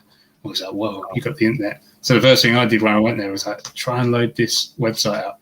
Because I remember in one of the magazines, it was like, watch the ride trailer now. Oh. And we must have spent about 2 hours trying to download this 30-second QuickTime video. And we went to Florida in '99 in February, and that was like a month before Islands of Adventure opened. So we missed it by like a month. Like we see all the gates, like the Islands of Adventure gates, and you can see all the stuff for it. And I was well bummed. It took another 19 years to ride it. It was actually in Hollywood the day of the Fallen Kingdom premiere. And the day of the Fallen Kingdom premiere. Me and the Chaos crew, we went there, and I was like, this is it. I've been waiting 19 years not 19, because at that point, it was like 23 years, wasn't it? Or 22 years since it was announced, and we went on it twice, and it broke down twice. I've never been to the one in Florida, sadly, not yet. Obviously, I've been to the one in Hollywood, but the Hollywood one, as I said, it broke down twice. But it was funny. It was a funny story. So I wasn't that bummed of like, I've been waiting so long.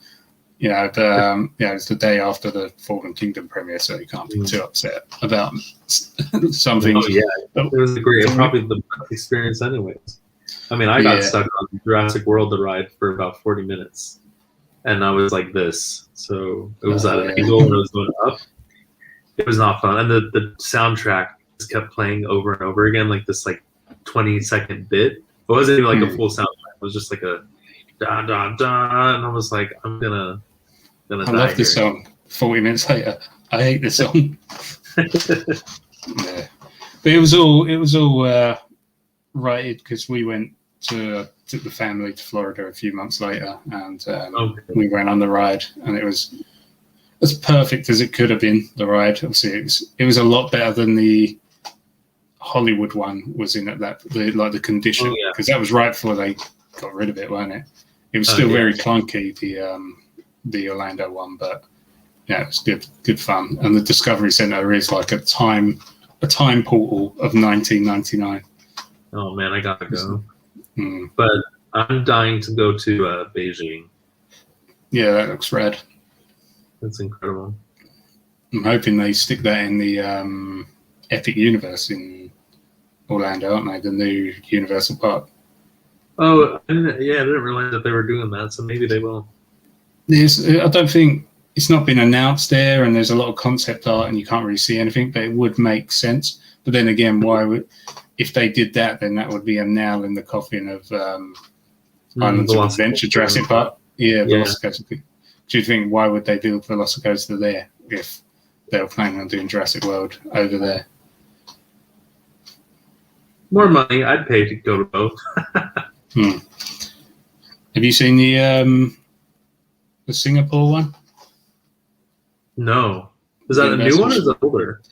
I think it opened about 10 years ago, but they've got a whole Jurassic Park section, but it's called the Lost World section.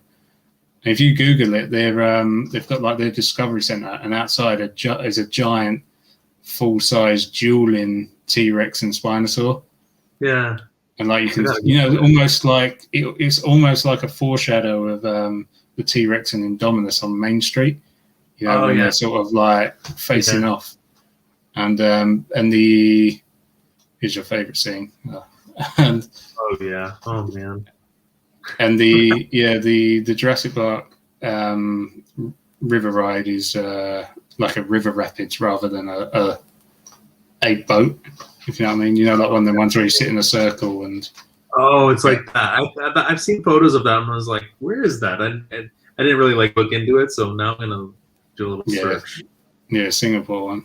I think they've all got their own little specific things about them, that are different to the others. I think Japan's got that Jurassic Flyers ride, isn't it? Like the it does.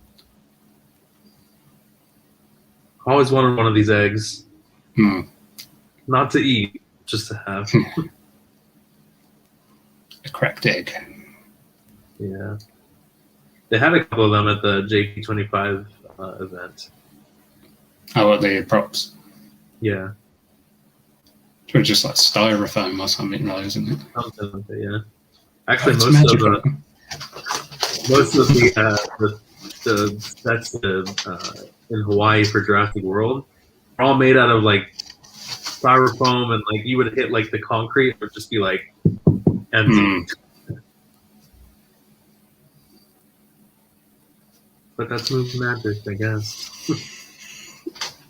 Yeah, we were when we were at Pinewood, we went for a stroll, and we was just it's such a weird place because as soon as you get through the gate, you can just walk anywhere, and we had about an hour to kill before the film started, and we were just walking around, and we was walking through all these studios and everything, and there's like signs for Disney, Lucasfilm, and there was just like people in there like carving sets out of just like styrofoam, and like that could be some epic movie, and it's just made of like foam and stuff like that.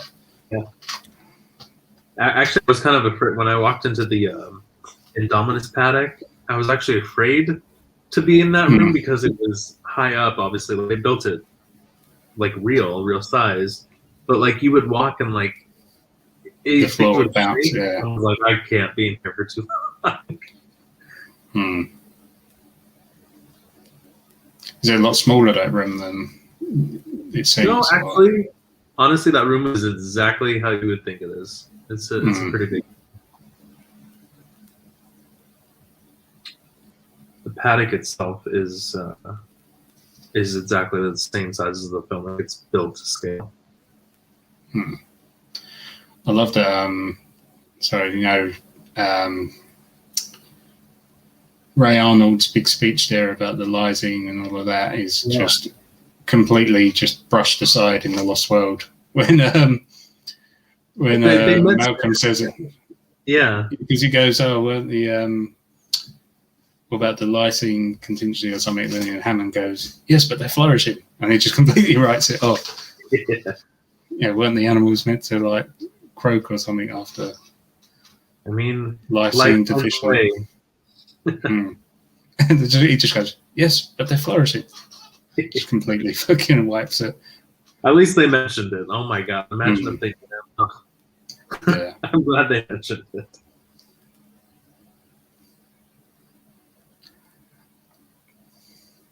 I like how they're all silhouettes in this. Mm.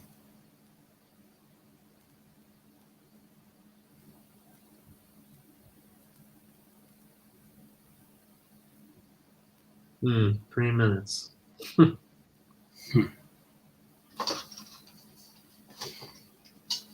I really like their flashlights. They're like these huge flashlights, and they have like a ring and then like another light type thing. Mm.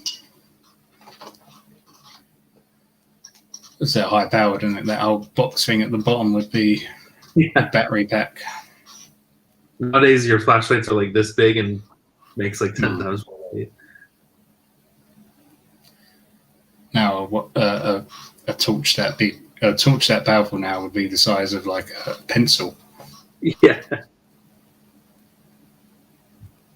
Jurassic Valley, where this is actually it's even bigger than it seems here, because when you turn around, it's just even more of that. But like to where they're running towards is actually towards the beach. Like in the real world. So like behind this log, like about like maybe half a mile is just the ocean. It was surreal being there, though. It was strange. Not in a bad way. It was just like, this is where I've imagined as a kid and as like growing up and like in the film for so long, and just being there was just like, it was, when people say like it's surreal, it was surreal. Yeah. Oh my god, this is the valley from Dave and Greg Need Wedding Dates. I was like, whatever that film was.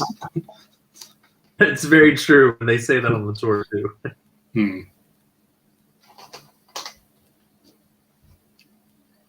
That tree, the log they've got there, though, the fallen tree, is not the original, is it? No, it's definitely not, because the original's just like a pile of pulp at the moment or something now. I think that they like switch out the logs a lot. They have like other logs on hand apparently. I always notice in this scene that he pulls out the blueprints of the park, and I never noticed that there's a Jurassic Park logo on the cover of the blueprints. Like you see it for like 1 second. I think I saw it the last time I watched it, or I was just hallucinating. So we'll see. But it's the subtle details, you know. I love he's saying that you can't just stroll down the road yet. He was happy for Ray Arnold to stroll down the road on his own.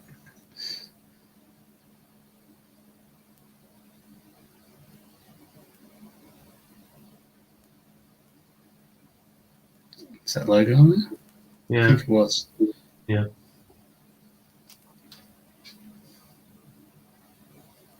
I love how he throws it on Ian's leg. Like, yeah. I think that's the beauty of it. It just adds to the.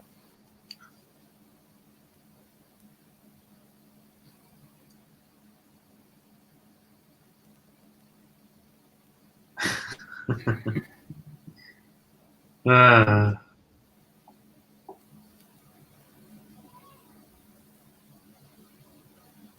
really want one of those walkies, though.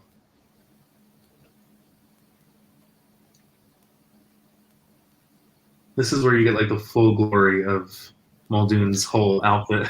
The old socks, the dunes we call them. Yeah, the dunes. I love he's still wearing his name tag as well. Just in case. Yeah.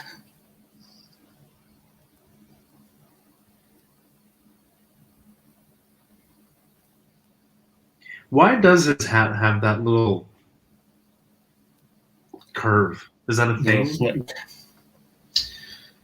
Did it have it earlier on? I think it's just. I have no idea. I've not known.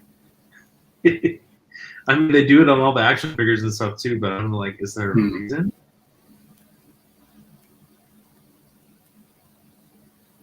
I always thought like that little flick up or something is where they would put stuff. Maybe, yeah. There's park map in it or something. Oh, it even has like a button. I never noticed a button. I thought it was just. Oh, there is a purpose for it then.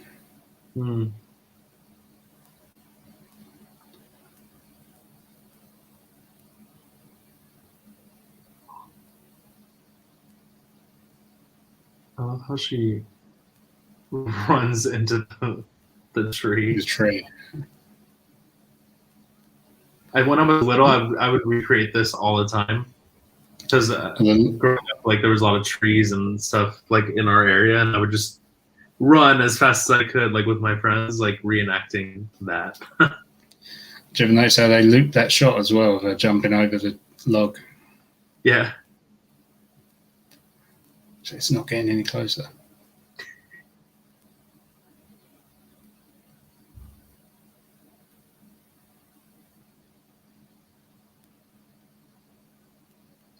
I wonder what's in all those other tubes next to Hammond.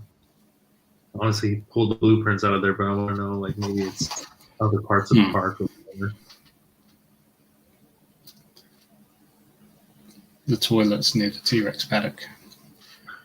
Should we make these more sturdy? Nah. Stop that. The T-Rex is going to break out. There'll be any storms here. It's fine.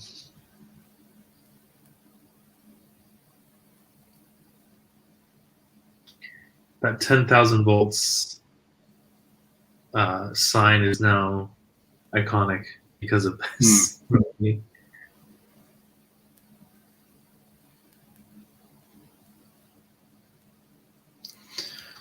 This is my go-to scene when people start slating the other Jurassics for unrealisticness. Is the Jurassic World was so unrealistic because of this, or the Lost World, the gymnast scene. I was like, Tim got blown up by 10,000 volts, got blasted about 50 feet in the air, and survived.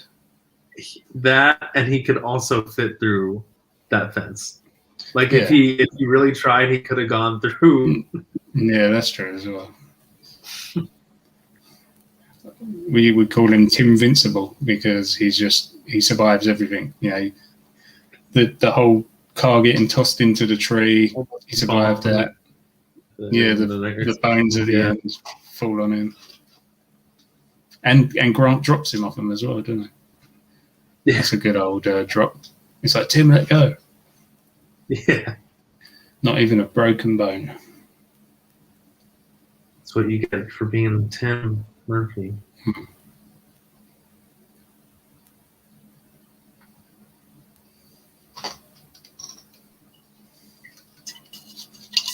It's funny that Sam Neill's character, Spielberg wanted him to have an American accent, and then it turned into like a hybrid American accent. I think Spielberg was like, just don't stop the American accent, just like give us both, which is interesting because sometimes he does sound like American, and then sometimes it goes back into his New Zealand, Australian accent. Yeah, he sort of just floats around it, doesn't he?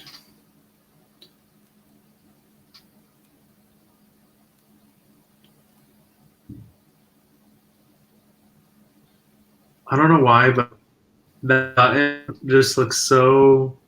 For years, I just always wanted to just push it. I don't know why. It's an odd choice for Hammond to have a Scottish accent as well.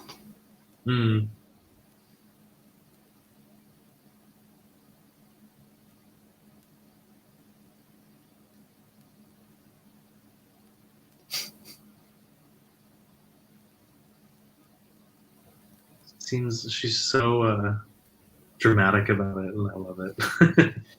What would happen if she started from the bottom? Oh man. The end. Like Tim Impossible. Yeah.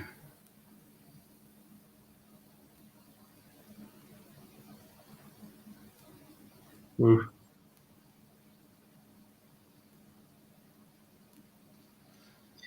There it comes.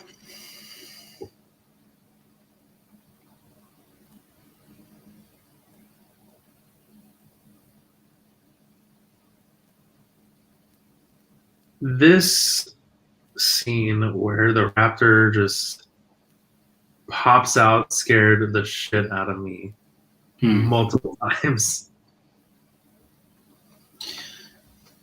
How many times have we seen this with my wife had seen this plenty of times. We'd watch it on DVD, but then when in 2011 they released the do you remember like the digital remaster in 2011? And we see it in the cinema then, and that was actually the point where it sort of reignited my love for Jurassic Park. Oh, really? Yeah. Because it was like the first time I've seen it in the cinema since it came out, and there was like a 10-year cool-off period between Jurassic Park 3 and that. But yeah, going back to the story, is seeing it in the cinema, and that bit scared the shit out of her. And then where was the next time? Oh, the next time as well was when we did that Albert Hall thing. We went to watch it the next day at the Albert Hall, and it scared the shit out of her. And then like a year later, in the town I live in, outside the college, there's a big screen, and one summer they did like the summer movies. Like every night they'd do another summer movie, and one night it was Jurassic Park, and we went and watched it on this big screen outside with the kids and all that, and it scared the shit out of her again every single time. It's that scene, and it's when the goat hits the glass, the top of the roof. I can never time it in my head properly, and it just comes out of nowhere, and I'm like, ah. Yeah. The best thing though is no matter where you are, who you're watching it with, it's always best to watch it in like a public setting. Is the Malcolm shirt scene? Oh yeah, just everyone always laughs. Laughs and cheers. I mean, when we watched it at the Royal Albert Hall, there was just a slow rumble building up. You heard it just like just people laughing. Just like 15,000 people or whatever it is in that place. I mean, I think the most interesting way I watched Jurassic Park was Jurassic Park live in concert or whatever in Hollywood, and everybody would react to every scene possible, and like everybody, all the women cheered when Ellie says like "women inherit the earth." Like it was so loud, everybody was super excited about that, and then like you said, the open shirt thing and all that. Jurassic Park is a pretty funny movie if you think about it. People laugh at a lot of the scenes, and I think that's where, Jurassic World and Fallen Kingdom, people don't understand that the Jurassic movies have been funny. Maybe Lost World not so much, it was a little bit darker, but when they're ordering the cheeseburgers and the onions or whatever they said, like that kind of stuff has been around since the first movie. Yeah. Yeah, no, that one, the concert one is the same setup as the Royal Albert Hall, wasn't it? So, yeah, there was no people cheering. I think it's just a British audience wearing it. I think it might be because it was outdoor and it wasn't the Royal Albert Hall, not as fancy. Yeah. Is that a big thing over there though, like cheering in cinemas and stuff like that? Oh yeah. Like I just saw. Have you seen Free Guy? No, I do want to see it. I haven't seen it yet. There's a couple of scenes even in there where people, like in my theater, were just like cheering and clapping. I'm like, I'm used to it. In America, people do that a lot, and it really adds to the experience as long as they're not annoying about it. If it actually goes with the film, then it makes the film 10 times greater. I think it's just British decorum is different, isn't it? Everyone in the cinema over here is like, well, I've paid to watch a film. I want to watch the film. I don't want to hear you shouting. Different culture. That's where we see it. We see, was it 2016? A load of us went and watched the Prince Charles Cinema in London. They always do like classic films and film marathons. And they did Jurassic Park and The Lost World and a load of us went and see that. So we're like, fucking hell, The Lost World on the big screen after like 20 years. Oh man! And at the start, someone shouted out something like within the first, when they're doing the dig site in Jurassic Park, and someone shouted something, and it just fell flat, and the guy never said a word after that because at the Prince Charles, people go and they do sing-alongs, they do laugh-alongs and all that, but it just wasn't the audience for that. Like, literally, everyone just turned around and looked at him like when he did it, and he didn't say a word after it. Oh no! So, yeah. No, see, when people have commentary, no one stands for that. But when people like react to the scene like in a positive way, where it's like a haha or like a clap or something like that, that's better. But when people are like making commentary, like you gotta shut it. First film I ever went to where people clapped at the end was Final Destination. It's such an odd one to clap at the end of. I was like, okay, that's weird. Avengers Endgame was. I've never had an experience like that in the theater where people were literally like screaming. Yeah, I've seen the clips. I've seen clips of it on YouTube. I think by the end of that film, I was just like, my ass is dead. I need to go to the toilet. Get me out of this cinema. It was a long film. I really love these raptors, the way they look. I just never understood why their eyes are so green, like a metallic green, almost like your hat, like the bill of your hat. But still really cool. But that's the thing. In some scenes, they're super green, and then some scenes are kind of yellow. The Lost World ones were quite yellow, weren't it? The tiger raptors. No, yellow, green, I mean. What's your favourite raptor design? Favorite raptor? I love the tiger raptors. I absolutely love them. Most people say the Jurassic Park 3 ones, but I actually really love the tiger raptors.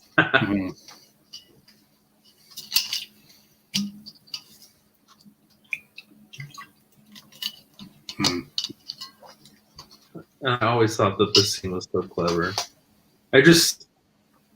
How much reflection do you get though? It's like I really want to know like what kitchen is this where that's so shiny? Kitchens tend to have that misted chrome rather than a shiny chrome.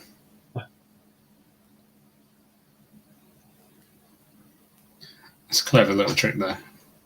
I like the little nod in Fallen Kingdom as well with Maisie in the lazy. What is it? The lazy waiter they call him, or the lazy?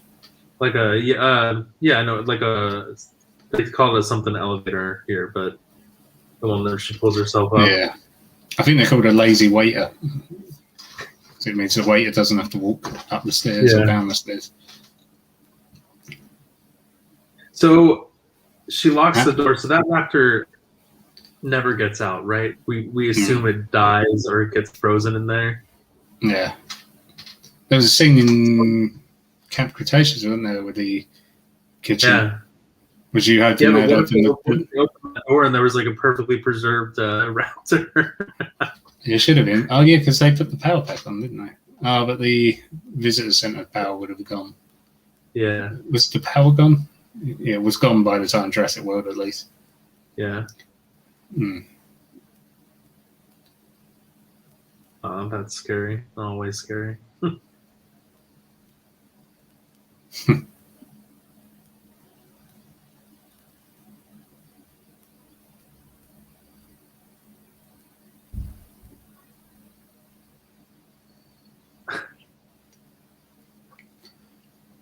Timmy in this scene literally kills me because he's jumping up and down. I'm like,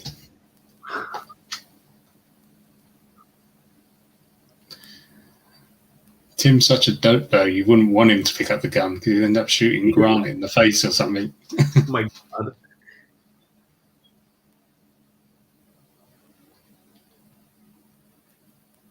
I like that one of them films. Huh?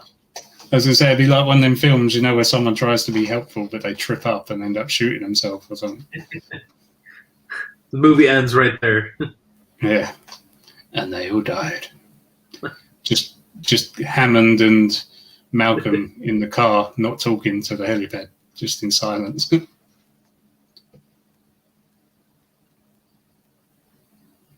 love these locks though. When they like.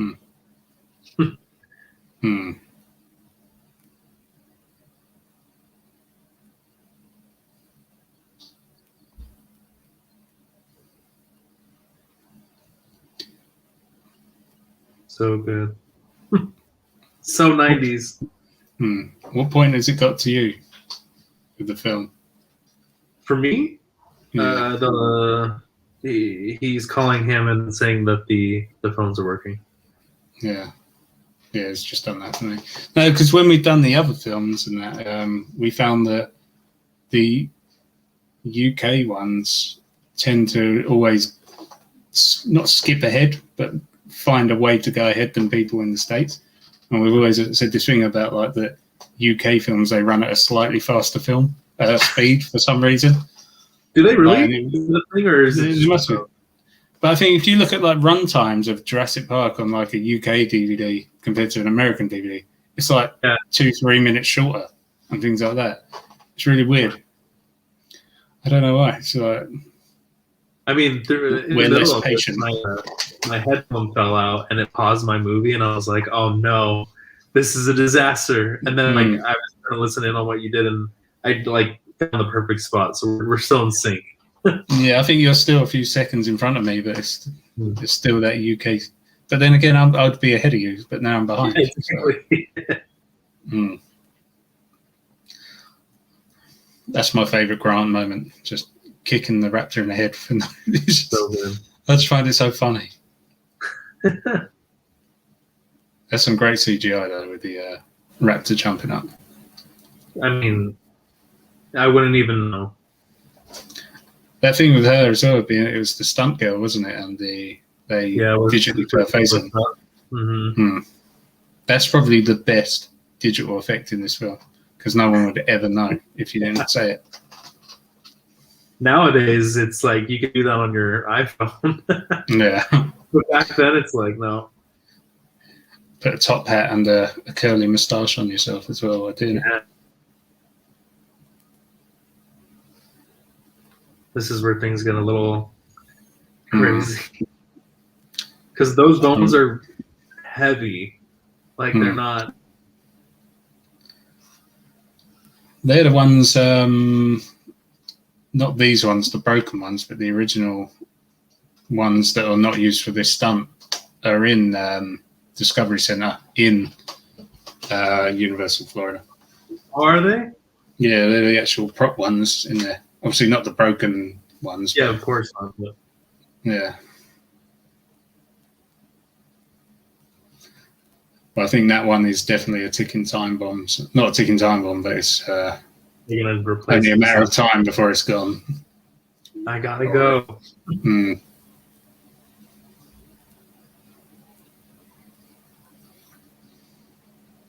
really glad that they decided to bring the Rex back for this scene, because initially it was going to be the last time we saw the Rex was with the Gallimimus, but it just wouldn't be Jurassic Park without this. That's the most memorable, one of the most memorable images, not in the film, but in cinema. The dinosaurs ruled the earth. It would have been a bit of a cop-out, you know, a bit like the Spinosaurus in Jurassic Park 3. Although there's a lot more cop-outs in that film than just that. But, you know, just been like, oh, I like that dinosaur, and I never see it again. Well, this is great. Yeah. I think if it would have been that ending where, is it Grant who's on the crane trying to battle the raptors, would have just seemed a bit like an Aliens ripoff, you know, Ripley in the little crane suit thing. I mean, after watching this movie so many times, I feel like the movie kind of doesn't wrap up too quickly, but it ends kind of fast. Like, after all the events and stuff, like it just ends. Yeah. Maybe because we always want more, especially with this movie. Yeah. Like we just want it to continue, but Yeah, my wife's like that. If a film just ends, she'll instantly hate it. She'll go, I want to know what happens next. I was like, what's the point? yeah. It's not Lord of the Rings where you get 17 endings. Yeah, no one will care. What would you get? Them arriving in Costa Rica, having a shower, giving evidence or whatnot, giving statements. True. Sarah Harding rocking up to see Malcolm. I don't think they were dating, or maybe they were dating. I don't know. But I don't think she seeked him out, didn't she? I don't know if it was with the injury. I can't remember. I need to watch it again. The Lost World again. It's been a year. Oh no, it's time. But I mean,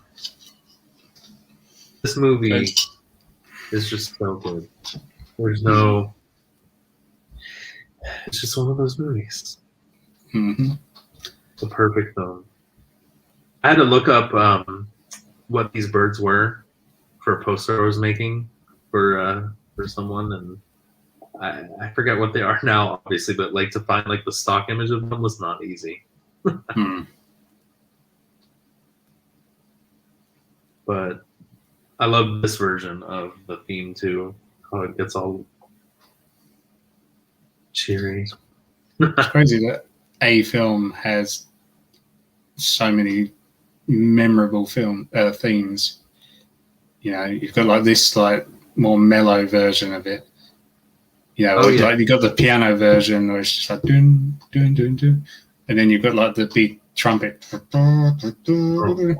then you've got like the brachiosaur version of this, and they're all memorable. That's like 3 different themes that are all memorable. You can play to anyone.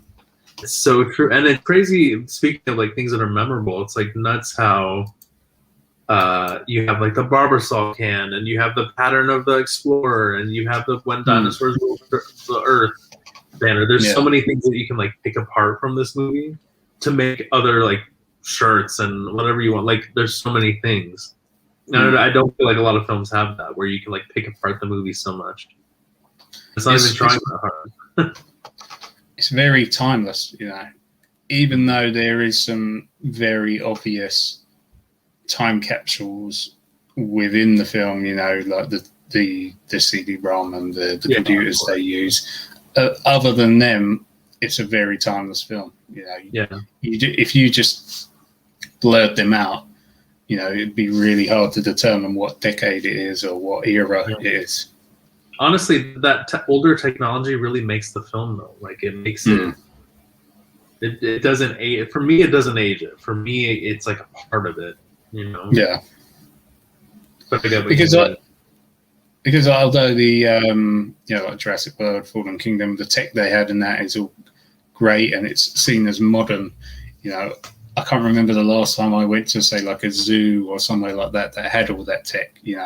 A lot of the zoos, especially in this country, are pretty much like Jurassic Park, very wooden huts and things like that, like hay roofs and stuff.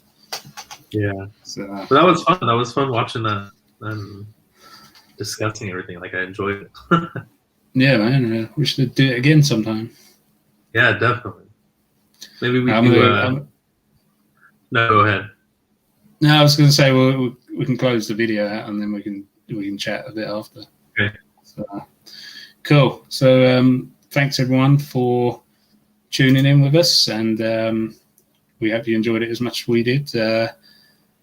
Neemz, do you want to? I mean, more people are going to know you than me by watching this anyway. So I was going to say, if you wanted to shout out your stuff, I just more than welcome to it. Thanks for watching with me and Sam. And Sam's been very supportive of me and my pages and posters and stuff. So thank you to you, Sam. I'm the movie poster guy, JurassicYourWorld guy, but honestly, you are really talented yourself. So it's been a blast talking with you. I'm watching one of the most important movies of all time. So thank you. The second one after The Lost World, of course. Yeah. Cheers, everyone. And I'm going to drop a link for my marathon run. I'm doing it on behalf of Tusk Trust, which are a non-profit charity that protect and fight poaching of endangered species and illegal trafficking in Africa. They protect rhinos, lions, elephants from like the ivory trade and things like that. So there's a link in that below if you wouldn't mind sponsoring me, for doing the London. I'm running 26.3 miles. It's going to be a pain, but I'm looking forward to it, and it's for a good cause. I'd appreciate that. Neemz is sponsored. A lot of people are sponsored, and I appreciate it. So put in your pennies or your pounds or your dollars, and we'll see you soon. Go donate. Go donate.